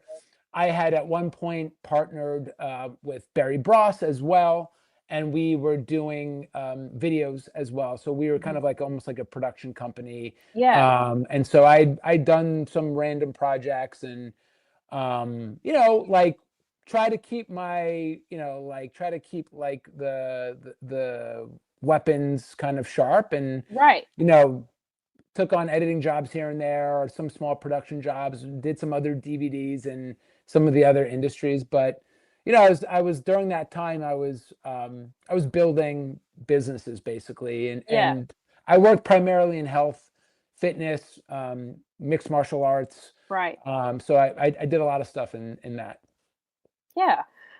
So how did you end up back in WWE, and what was that? Because like you said, you could always kind of figured like that you'd wind up there again. So what was that like? What made you finally decide to to try again, and what was that process like coming back into after being gone for a decade? Yeah. I mean, I always loved WWE and pro wrestling, and continue to watch. I don't think I watched as much. I wasn't in it as much as I was obviously when I was working there and other things, just because I got, super busy with business. Yeah. But interestingly enough, I was starting to get a little burnt out in my, as an entrepreneur. Being an entrepreneur is like, I was working 90 hours. It was intense. Right. And I got into a place where I was getting a little burnt out. My real passion was always film and television, and WWE as well. And I remember very clearly, I've been thinking about it, and to me, I always for me the dream job was being a writer. I always wanted, that was like the pinnacle for me. And it's so funny. So I was thinking about it, and obviously getting a little burnt out. And I kid you not, when the Force Awakens trailer came out in December, I think it was like December of 2014. I don't know, something was just like, for me, I was like, I'm like, this is what I want to do. Like, this is what I want to do with my life. I want to get back into it. This is what I always said I wanted to do.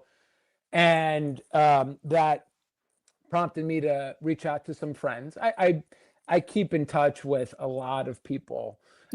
Because we're friends. Like we were work friends, obviously, but Facebook and everything. So I reached out to a friend of mine who was a production assistant at the time under me, who now had a much bigger role in the organization.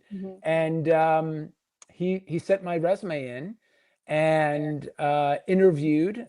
So and I remember I went to the Royal Rumble, the 2015 Royal Rumble in Philly that year too, when Roman got booed out of the building and The Rock tried to come into and got booed out of the building, which I remember that so clearly. And at that point, I was kind of talking to them and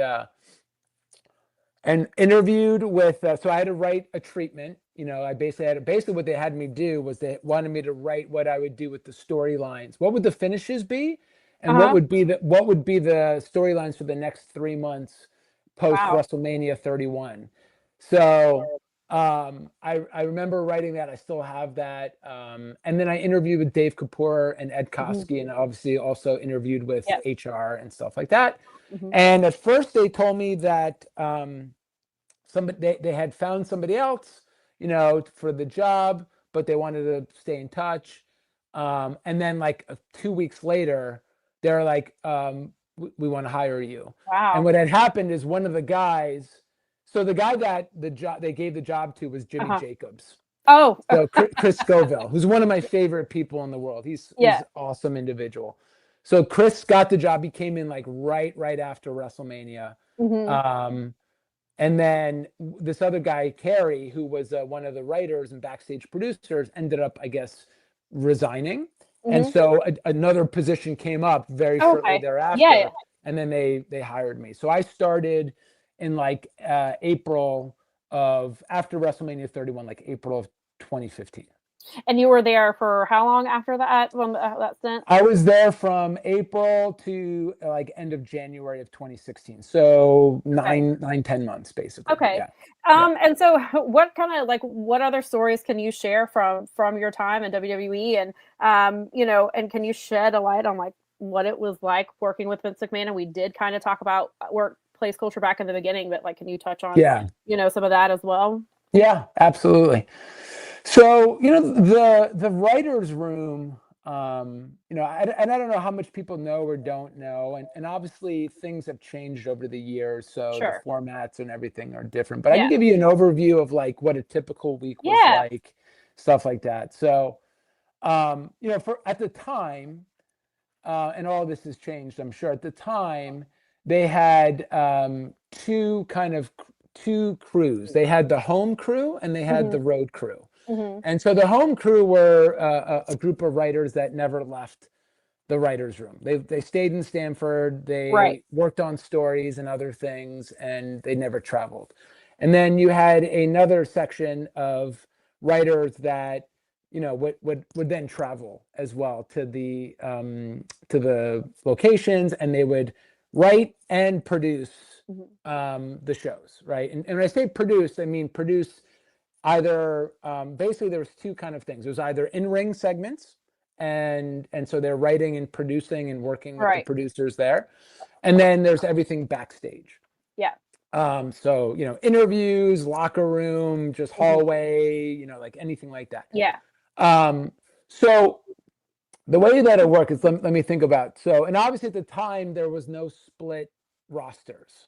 It was really a B show. Raw was absolutely the A show, and then SmackDown was the B show at the time.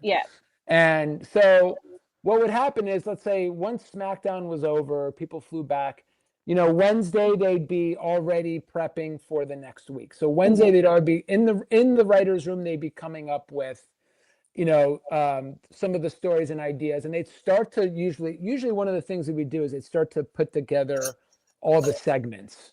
So that you'd always have up on the board Seg 1 through Seg 16, right? And the 10 polls were always Seg 1, 6, 11, and 16. Those were the top of the hour segments that, so that would always starting to formulate on the board. Wednesdays, the road crew would not be there because we were flying back home at that point in time. By the time we got home, wherever it is, there's no way you're getting into the office. Thursdays, everybody was there, and Thursdays we're going through, you know, the upcoming show. If there was a pay-per-view as well, you know, we're talking about stories, we're talking about matchups, we're talking about, you know, a lot of things, a lot of ideas. You know, it's interesting that people who don't know, like the amount of stuff that actually gets discussed that never makes it and sees the light of day. I can imagine. Like 99%, 98% of what is actually discussed in the writer's room. Really awesome ideas, fun stuff. You know, they used to call it mental masturbation, because you would just like talk about all these things, you know, like, and some were great ideas, and then you have to realize it's got to get through like 10 different filters before it actually makes it, you know, to the screen. But we'd be a lot of that time talking about it, but we'd really start to hone in on the upcoming Raw, you know, that following week. And then typically what would happen on those Thursdays was very, very, very late at night, a group of guys, usually it's Ed Koskey, Dave Kapoor, and then they would usually bring with them a couple of writers. They'd go meet with Vince in Vince's office. And sometimes that meeting wouldn't start till, you know, midnight. Sometimes it just depended on when Vince was available, but like literally you'd just be sitting around waiting. Not everybody would. At some point in time, like you knew who was going to be there for that meeting, and then everyone else would go home. But that meeting, they would talk about the upcoming show. They'd pitch Vince like the first version of the show, so to speak, get feedback, but then they'd also talk long-term projects. And that was always a question I think people have to understand. It's like, where do we go from here? Like, so if this is what we're going to do, where's it going to go? Like, where are we going to, right? And so you had to think about that. For as much as people wonder, like, they would attempt some form of long-term storytelling, but it was really hard because people get injured, things happen. Like, so it's a moving, evolving process. Always. Yeah. So a lot of that stuff would be discussed too, up there. So that was Thursday. And now keep in mind, like, you think about, like, not only us coming up with stuff, but then obviously there's talent that are having conversations with Vince or with whoever else that would make those ideas would make their way to, let's say, Ed Koskey, somebody, so that we start planning and things. So it wasn't just everything we were coming up with. Right. Obviously, some of the more influential talent who had a say in what they wanted. Those ideas would make their way into the pot as well.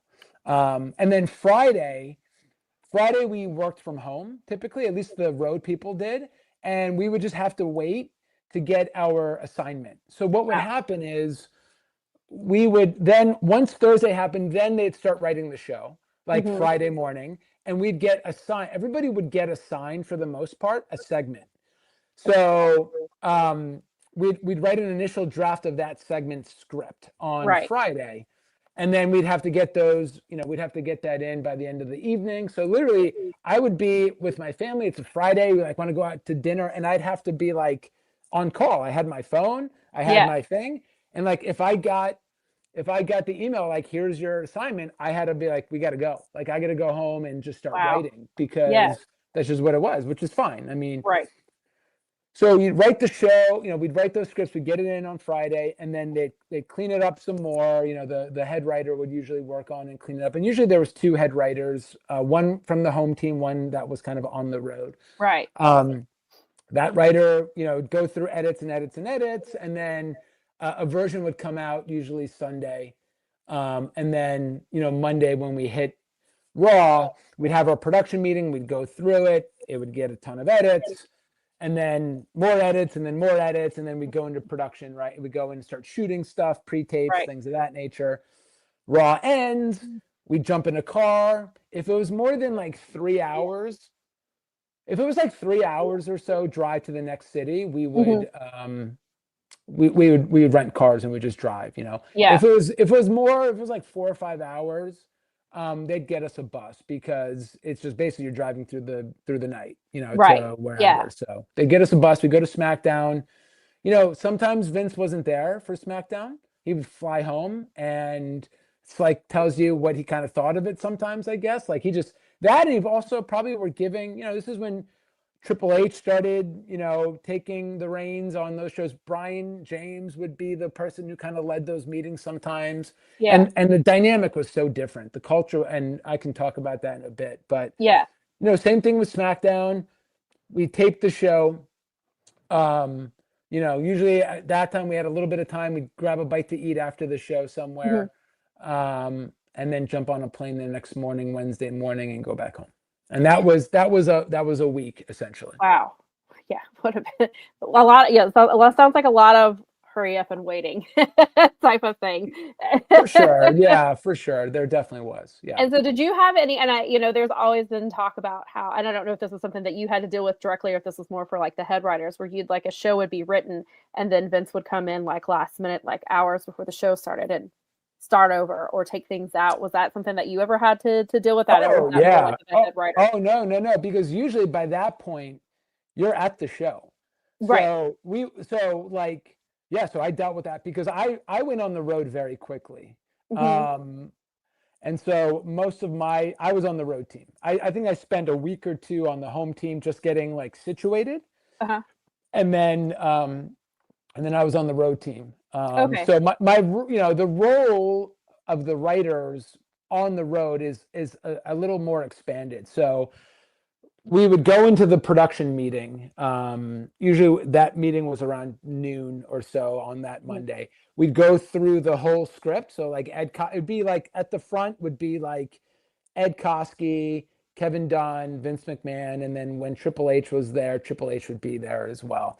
And Ed would like run through the whole thing. And sometimes we'd stop and we'd discuss. It'd be the writers and it would be the agents. At the time, you know, they call them producers or agents, to call them agents. Yeah, right. So people would be able to chime in and share thoughts and ideas, and we'd kind of brainstorm. And it was oftentimes then after that, things would not always, but sometimes like things would just get totally torn up, and it's like almost starting over from scratch. Like there's times where, so now you're rewriting the whole show. You know, from 1 o'clock, you know, at 1 p.m. you're writing a brand new show, and that requires, you know, think about everything that requires. Now, don't get me wrong, packages that were being produced back at the studio, those weren't necessarily changing so much, but there would be things where it was, you know, when you talk about pressure and timing, like you had to go produce a new thing or write a new script or whatever, and you do not have a lot of time to do it. Right. Which is what kind of happened with the MLK thing as well, right? And sometimes some of these segments would get rewritten multiple times. And that's exactly what happened. You know, around the pre-tape that I got fired for was that was, I think the version that I got at that point was probably the third or fourth script. Yeah.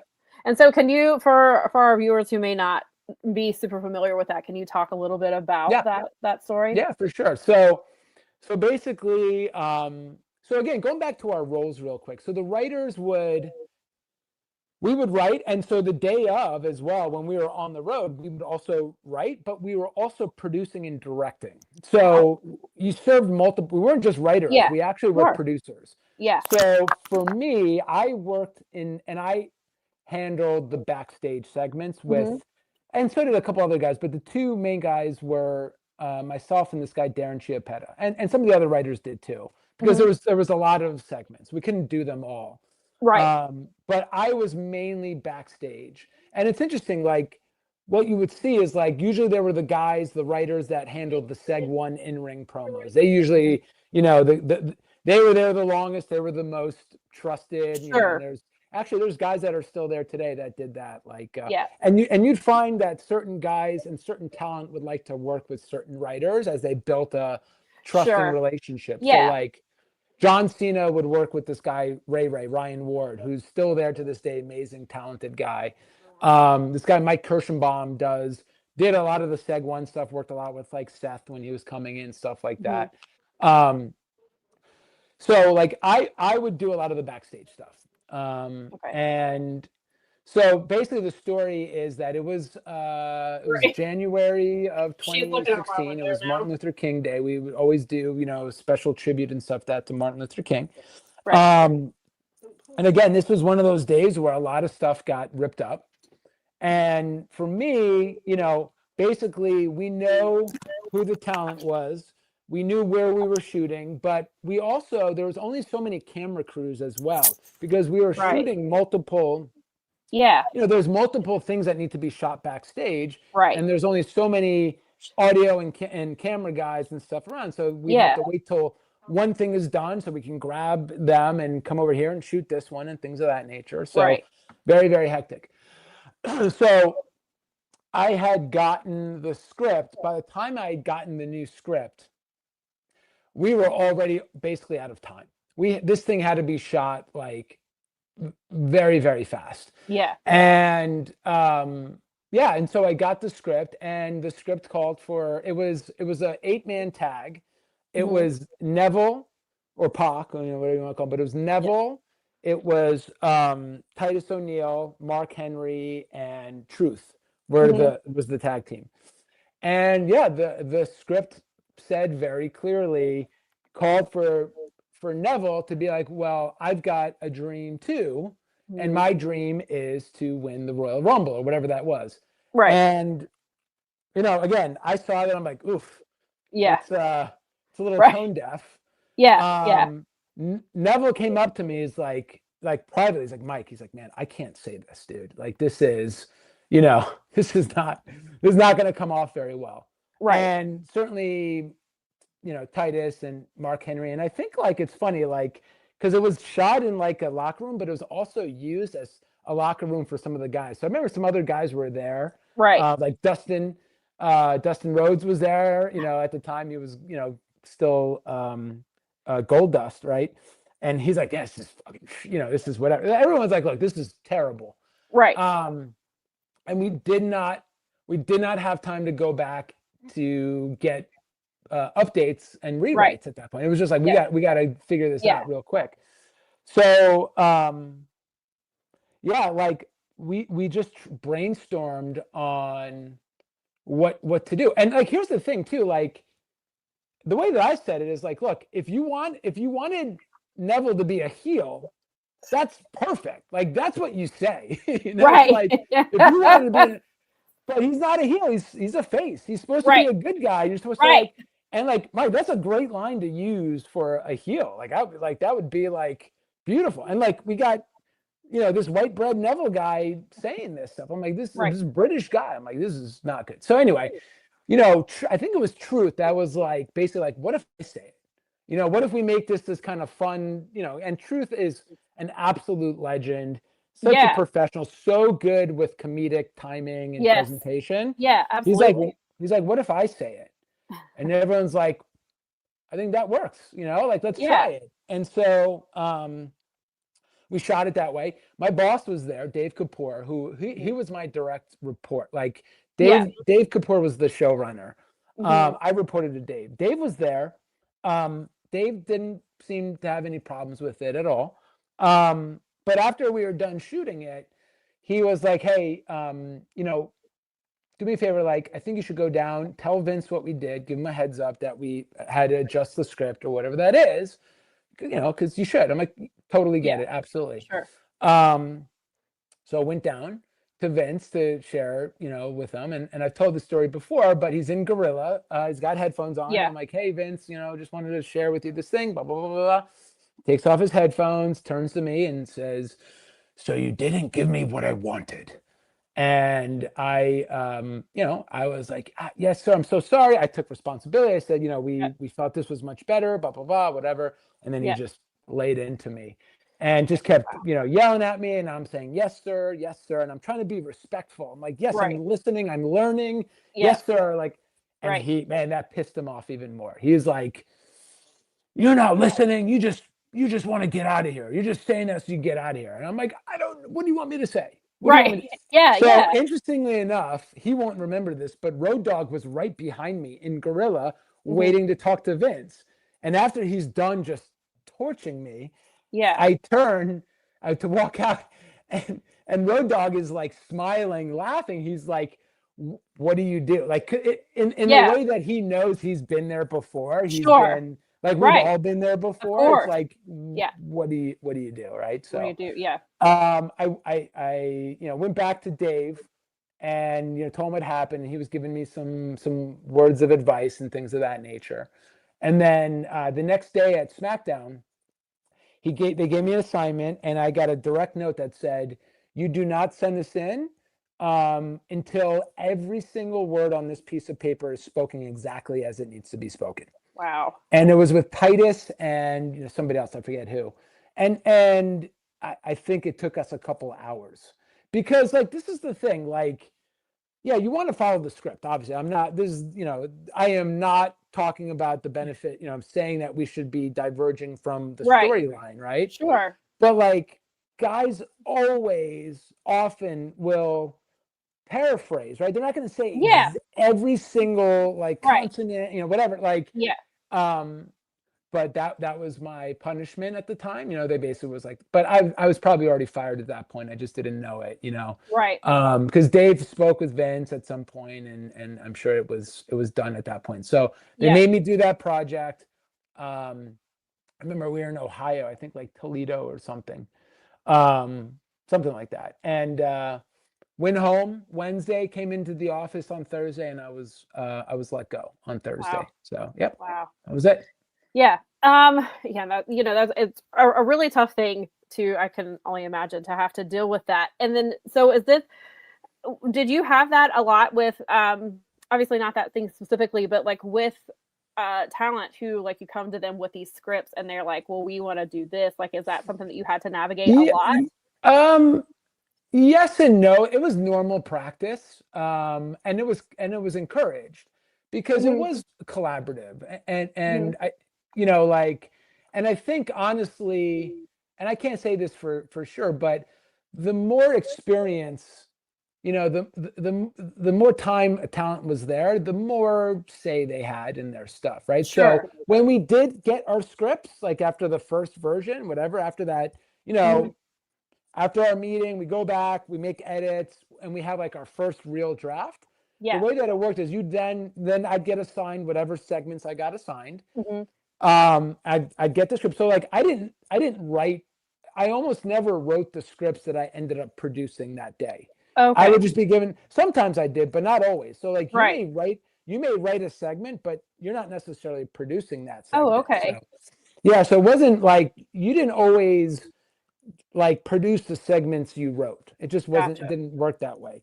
Okay. But you would, after the first draft came out, after our meetings, you would then go to, like we had to produce. So we had to go to the talent, share to them the script, talk to them about it, make sure they were cool with it. If they weren't, then, they'd have some thoughts or feedback, depending on how, important it was or whatever. You would then, go back and then get approvals from Vince or whatever that is and get feedback and get, and then the scripts would get tweaked a little bit. We weren't messing with major beats or, things in the story, but, little nuanced lines and things of that nature. So they did have say in those things, certainly in the beginning with new talent. They didn't speak up as much because they just, they wanted to be a good, kind of soldier and a good employee or whatever and do it. Yeah.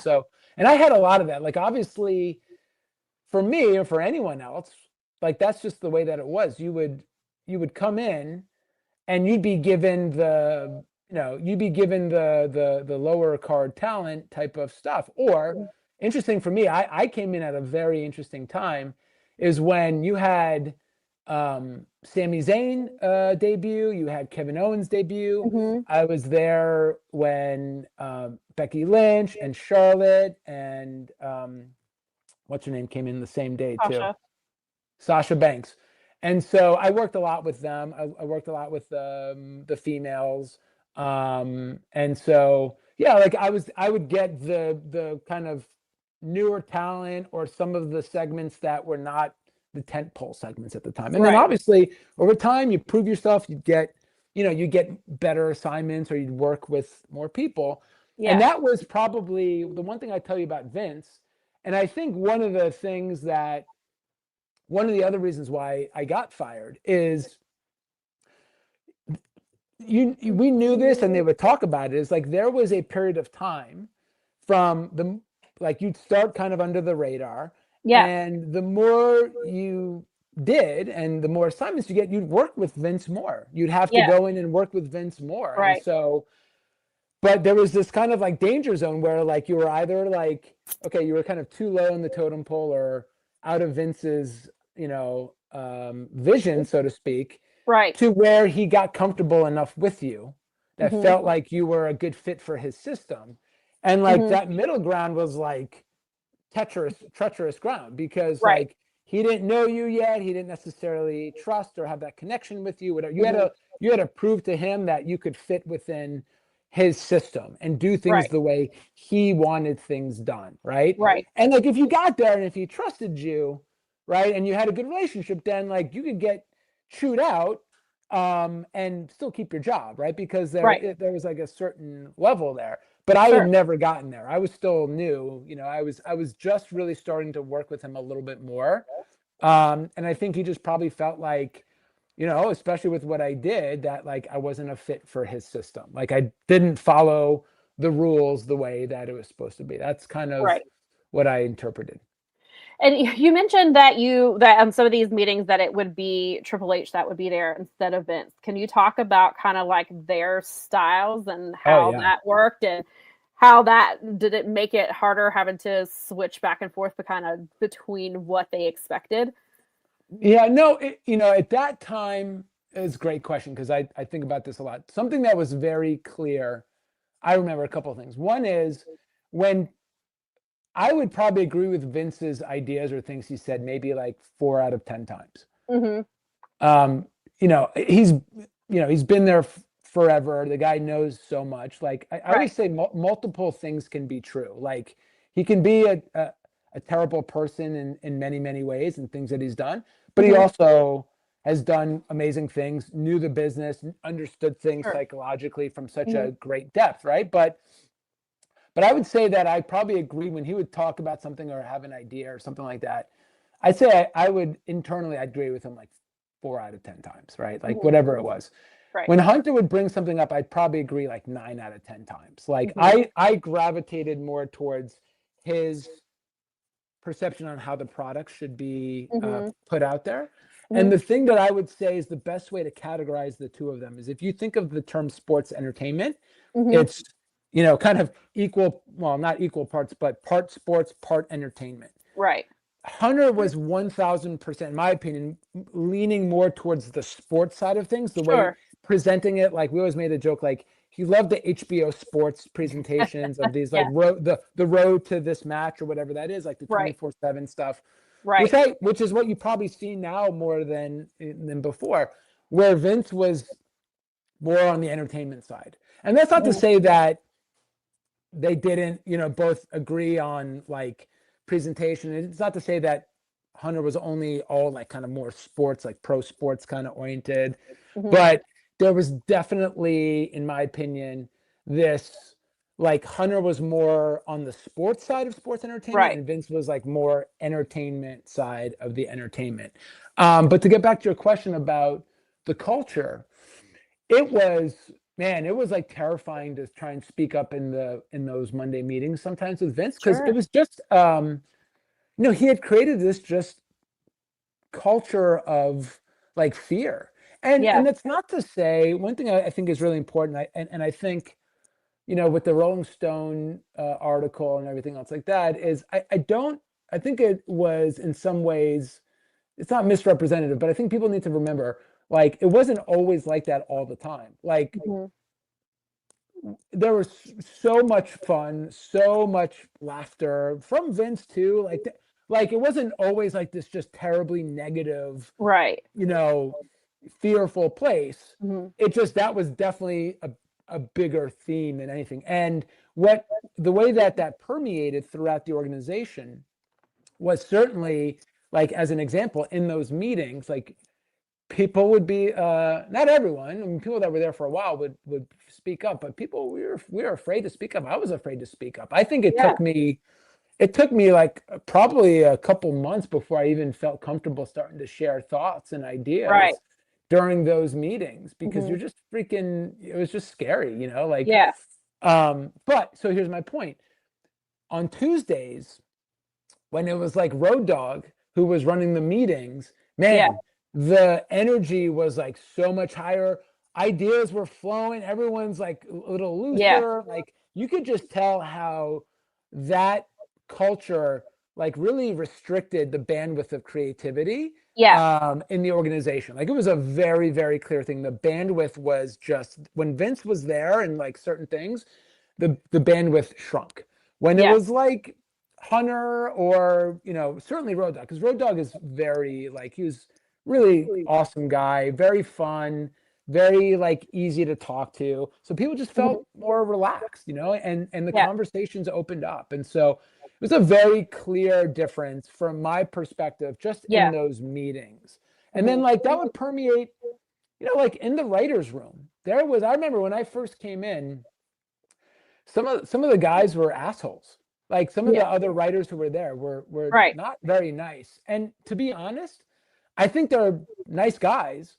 I just think they were so, like, it was just, that's just the feeling in the room was very much this kind of, not always on edge, but like there was this protective layer of fear, anxiety, I don't know, whatever you want to call it, that I think impacted people. And then even in the studio, when I was back in the day, you saw that like KD certainly had the similar mentality as Vince.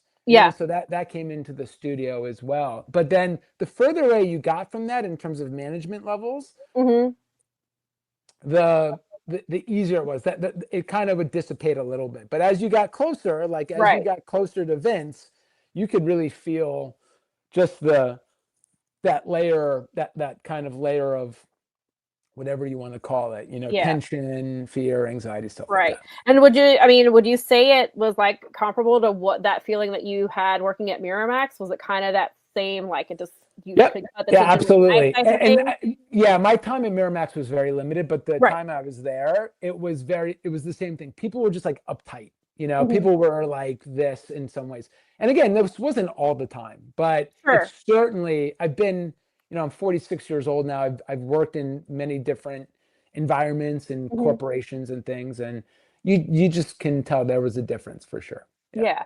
And do you think like I guess it is kind of getting the closer to Vince, but also it seems like one of the people that you're talking about were like Triple H and Road Dogg. Do you think part of that is because they were previously talent and they kind of had a different perspective on things, or is it just their personalities in general? That's a great question. I don't know. I think for one thing, they this is a guess. This is just speculation. But with somebody like Road Dogg, and Hunter, like, although I think Road Dogg at one point was let go, but I think they felt safer because they knew Vince. They had a better relationship with him, so they kind of probably knew that like their job wasn't at risk for saying the wrong thing or doing the wrong thing, right? So I can only assume that contributed to the nature of how they spoke and did things at the time.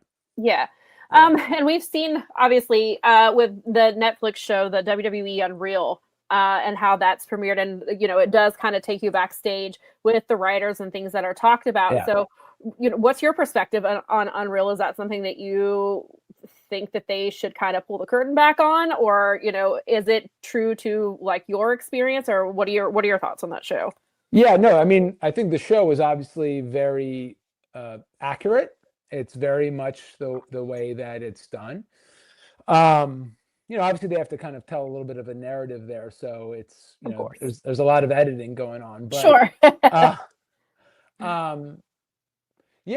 like the writers there and the way that it was presented, I think is and there was another part to your question. I'm sorry, I forgot it.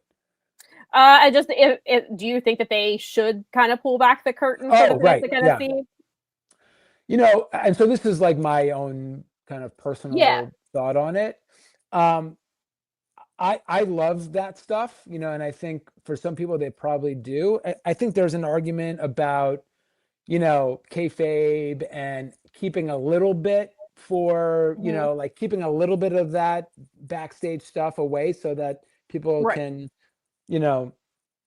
still, whatever. So, I personally really like it. I think we're past this point of like people realizing obviously that this is a work. And like, look, I mean, with the age of social media and what's going on, like clearly people know that. So I love it because I also think it highlights not you don't see as many people, but I think it really does bring some attention towards the team overall, like everyone in the backstage that are there's, again, like I said, it really is, I think, the premier, television production team in the world and what they have to do. The writers and the producers and the agents, and then the guys in the truck and the guys back in and the girls back in the studio and what they do. So I think they deserve to be, even if it's a little bit, to get that spotlight on them a little bit. But I love it. I think it's great. And like, it was really cool to see. There's a lot of guys that are still there from when I was there that are really talented guys. So like Ed Koski's been there since, I think Ed's been there for about 25 years now, which is to be able to sit that close to Vince and still be working there will tell you a lot about Ed in terms of his talents. I mentioned Mike Kirschenbaum. He's still there as well. I saw Ryan Ward, who was John Cena, worked a lot with John Cena. John Swakata was a writer's assistant when I was there. John Backstrom started as a writer's assistant when I was there. He's still there too. A lot of these guys are still there and really are doing a lot of great work. And like they get shit on. Everybody, the writers do get shit on, and I get it. Like that's a whole nother conversation about,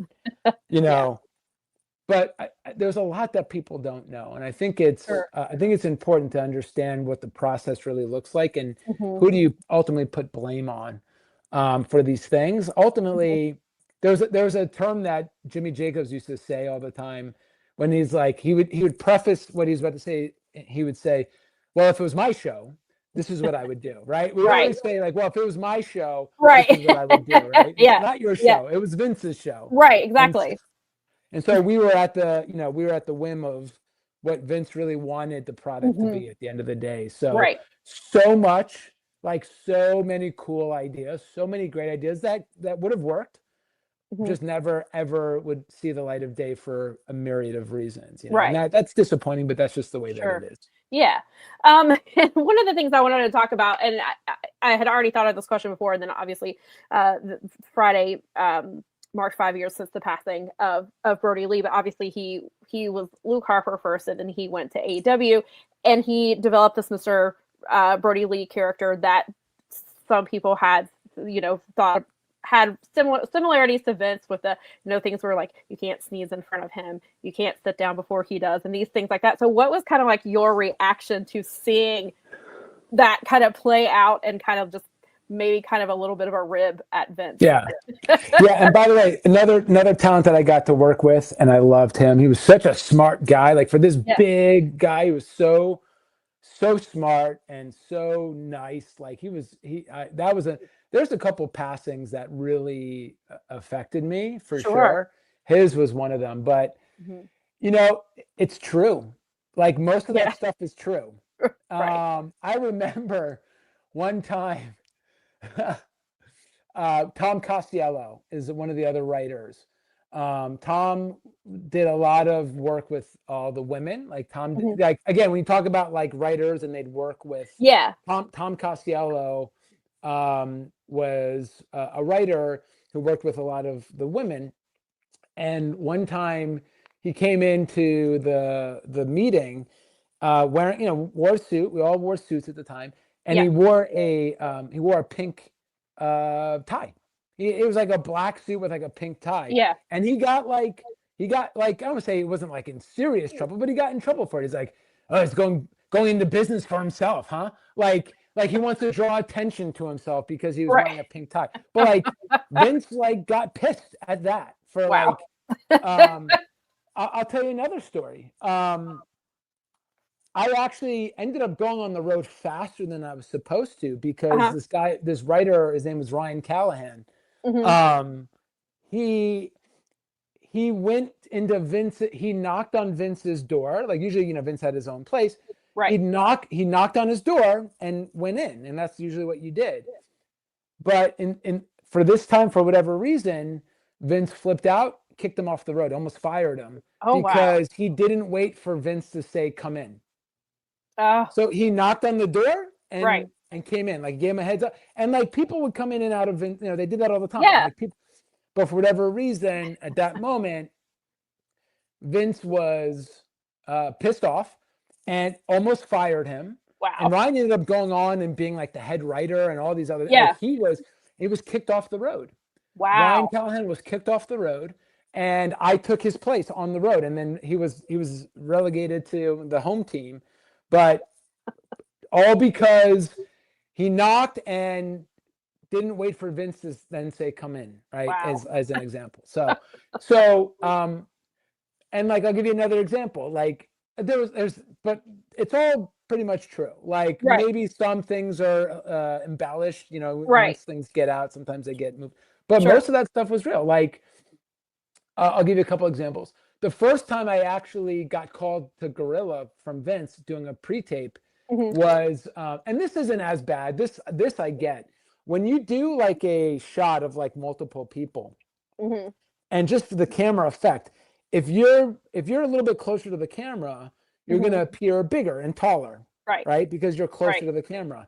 And usually when you have like a group of 4 people in the shot, maybe they're being interviewed and there's a couple of people there, sometimes there's a little bit of a natural curvature at the end to people kind of round it out. So I did a segment with Randy Orton, and Randy was on the end, and I guess Randy also knows this, and so Randy purposely shifted himself a little bit forward so he could just look bigger and taller at the time. Yeah. and Vince called me down. He didn't yell at me, but it was one of those things where it was like a teaching moment. He's like, you got to look out for Randy or anyone. Like they're going to stand, sometimes they want to like look bigger. They're going to stand a little bit closer to the camera. So, like little things like that. But like, I'll give you another example. I remember hearing the head of SmackDown, the head writer for SmackDown, one time was coming back because Vince chewed him out, and he goes, if I say the sky is green, the sky is green. And it was like, if I say this is the way the physics of the world is in our WWE, that's the way. But then the problem is, sometimes the sky would be purple, and sometimes meaning he would say this is what it is, and then at some point that those rules would change, and nobody knew. There was no book for us, despite what I think I saw once in terms of the announcers had some rules on that. We never got any rules on what you did and what you didn't do. Right. But you learn pretty damn quickly what just by people saying don't call it a belt. Don't ever call it a belt. Belts are what people wear around their waist, right? Like to hold their pants up, right? Yeah. Don't call it a faction or 1000%. The majority of the stuff you probably hear about that stuff with Vince is true. Yeah.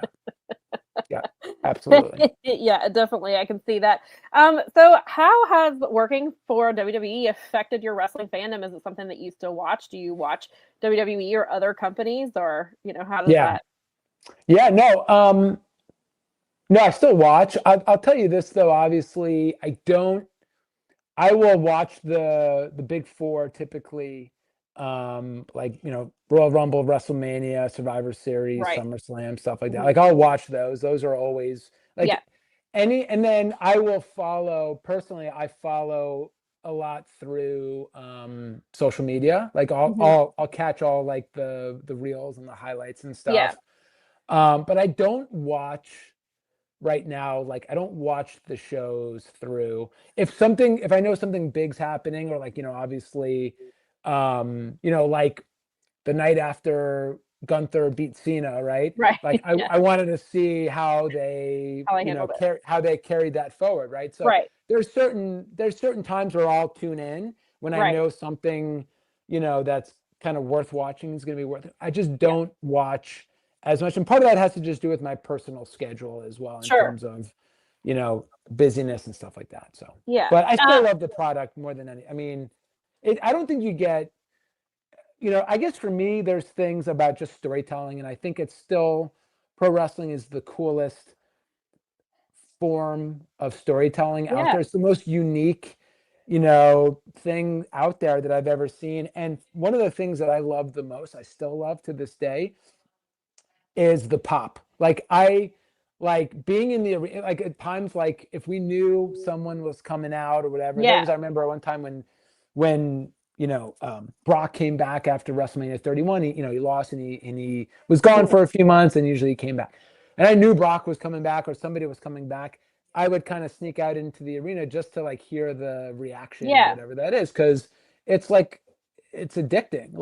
The energy of 20,000 people popping is you don't get tired of that, Yeah, right. Definitely. Do you have, just for wrestling promotions in general, do you have any advice when it comes to storytelling, or what you would personally like to see more of? Or less of?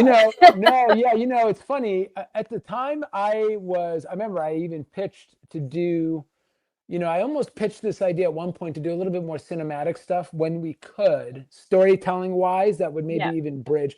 I'm a big nerd, big pop culture nerd. I watch all the, I've been a fan of all the Marvel stuff and Star Wars and all that. Sure. And so even the idea of end credit scenes, you know, like once the show's ending, like if we wanted to tease something for next week, like, you know, this idea of doing a little bit more professional storytelling, maybe getting a little bit more of a cinematic camera and like shooting things when you could do those things. Yeah. You know, stuff like that. But in terms of like storytelling, you know, I think you have to, like, an argument that a lot of people make is, you know, when you're producing that much content on a weekly basis, you know, it's not just the shows, and you have the sub shows. You know, at the time we were doing, at the time we had, you know, like 3 or 4 other of these like kind of smaller shows.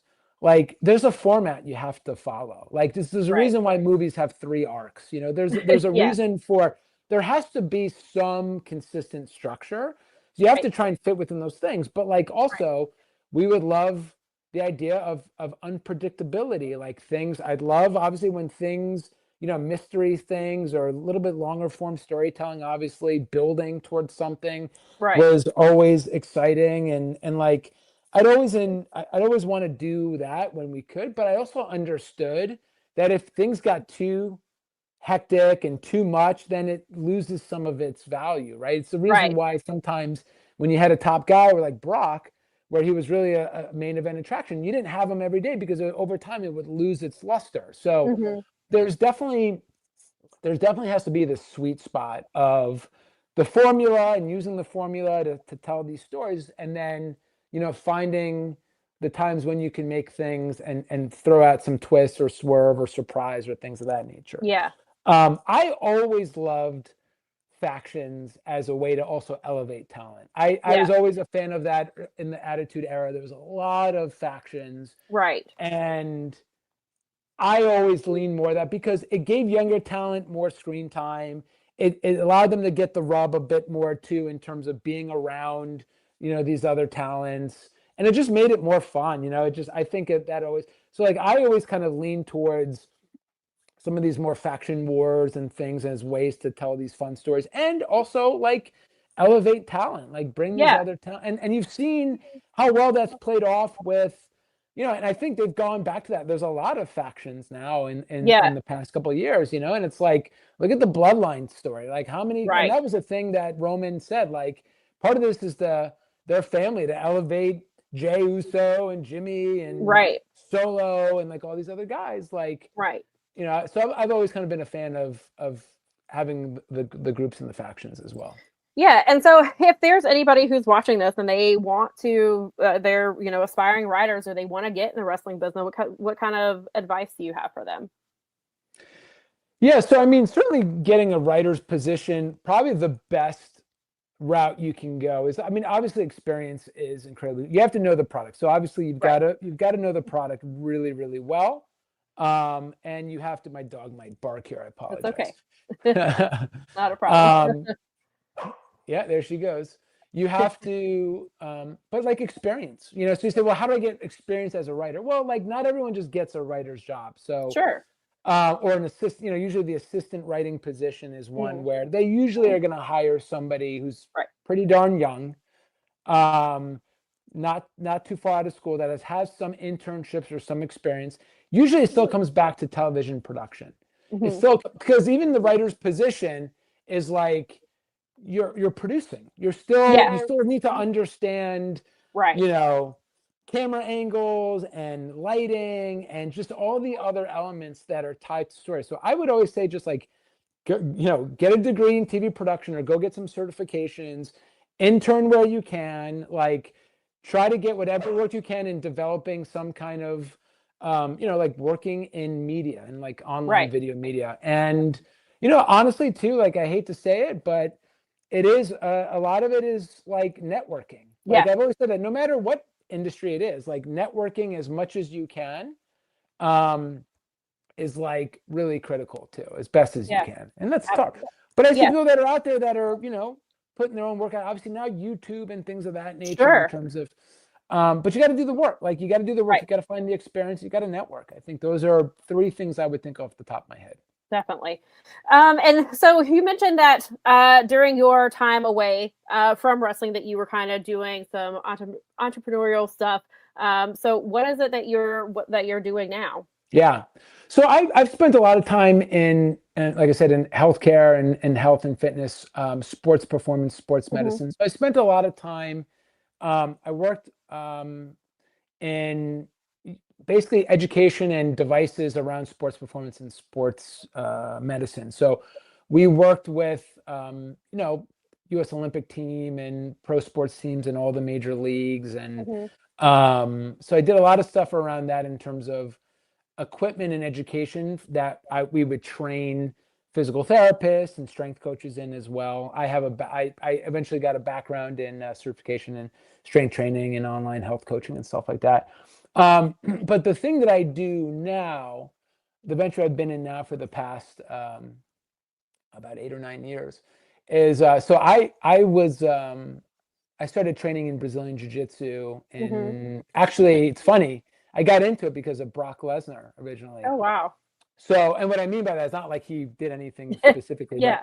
But, when he went to the UFC, I was big, and then I'd done some projects with Brock and stuff, but obviously the guy's a freak of a human in terms of athletic ability. And he fought Frank Mir at UFC 81, and that was, I think, in 2008.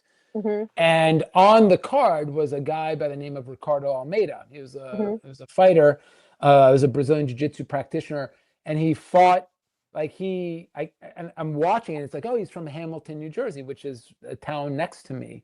Oh, and I'm okay. like, oh man, it's like, and I was like thinking about it a little bit. So I from watching that, I saw that and decided to get into Brazilian Jiu-Jitsu. And so years and years later, I decided to start opening Brazilian Jiu-Jitsu academies, MMA gyms. So nice. I own a portfolio of Brazilian Jiu-Jitsu academies. We do like kickboxing, wrestling, just like MMA stuff. And then we have a nonprofit as well that we work with inner city kids. We try to bring Brazilian Jiu-Jitsu to inner city kids. We do like anti-bullying things, and we do stuff like that.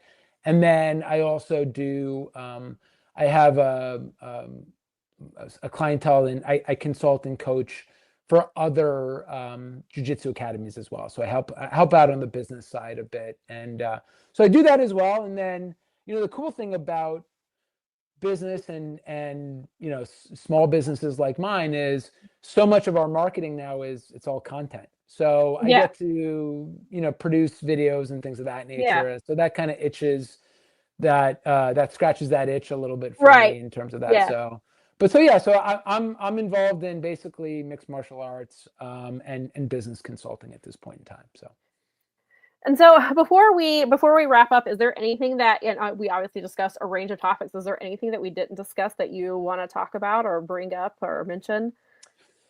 Yeah, I mean, overall, like, I think, like I was saying, Vince was such a polarizing character, and I think, like I said, going back to some of the stuff that I was involved in with the Rolling Stones thing and everything else is like, how do you reconcile this, right? Like, and that was something for me that was, I spent a lot of time in understanding multiple truths can be present. Like Vince, to me, is like the godfather of modern wrestling. He's done so much. He's created so much. He has a wealth of knowledge. But he was also a terrible leader, honestly. Like, great businessman, smart businessman, cutthroat, you can say. I mean, a lot of people have a lot of things to say about him. But he was, multiple truths can be present. And the writer's room and the culture there, like I said, there were some guys that were assholes in there,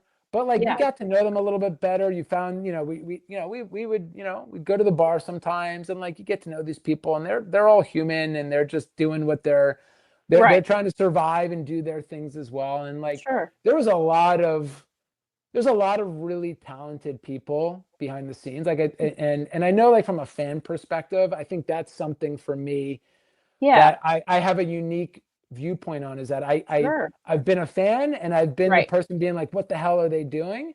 And then I've been in rooms and meetings that, a small handful of people on the planet are in. And when you see the depth of knowledge and the conversations and understand all the other variables that go into making decisions as to the direction of the creative and things of that nature, and the different filters and everything else, I think you start to have a little bit of better understanding of like, it's just not that simple. Like there's it's complicated, you know, there's a lot of personalities, a lot of things that, and ultimately it's like the more you just try to sit back and enjoy the product as much as you can. Obviously fans can say and do what they want. That's part of the business. We cheer and we boo for a reason, and we get to do that. It's really important.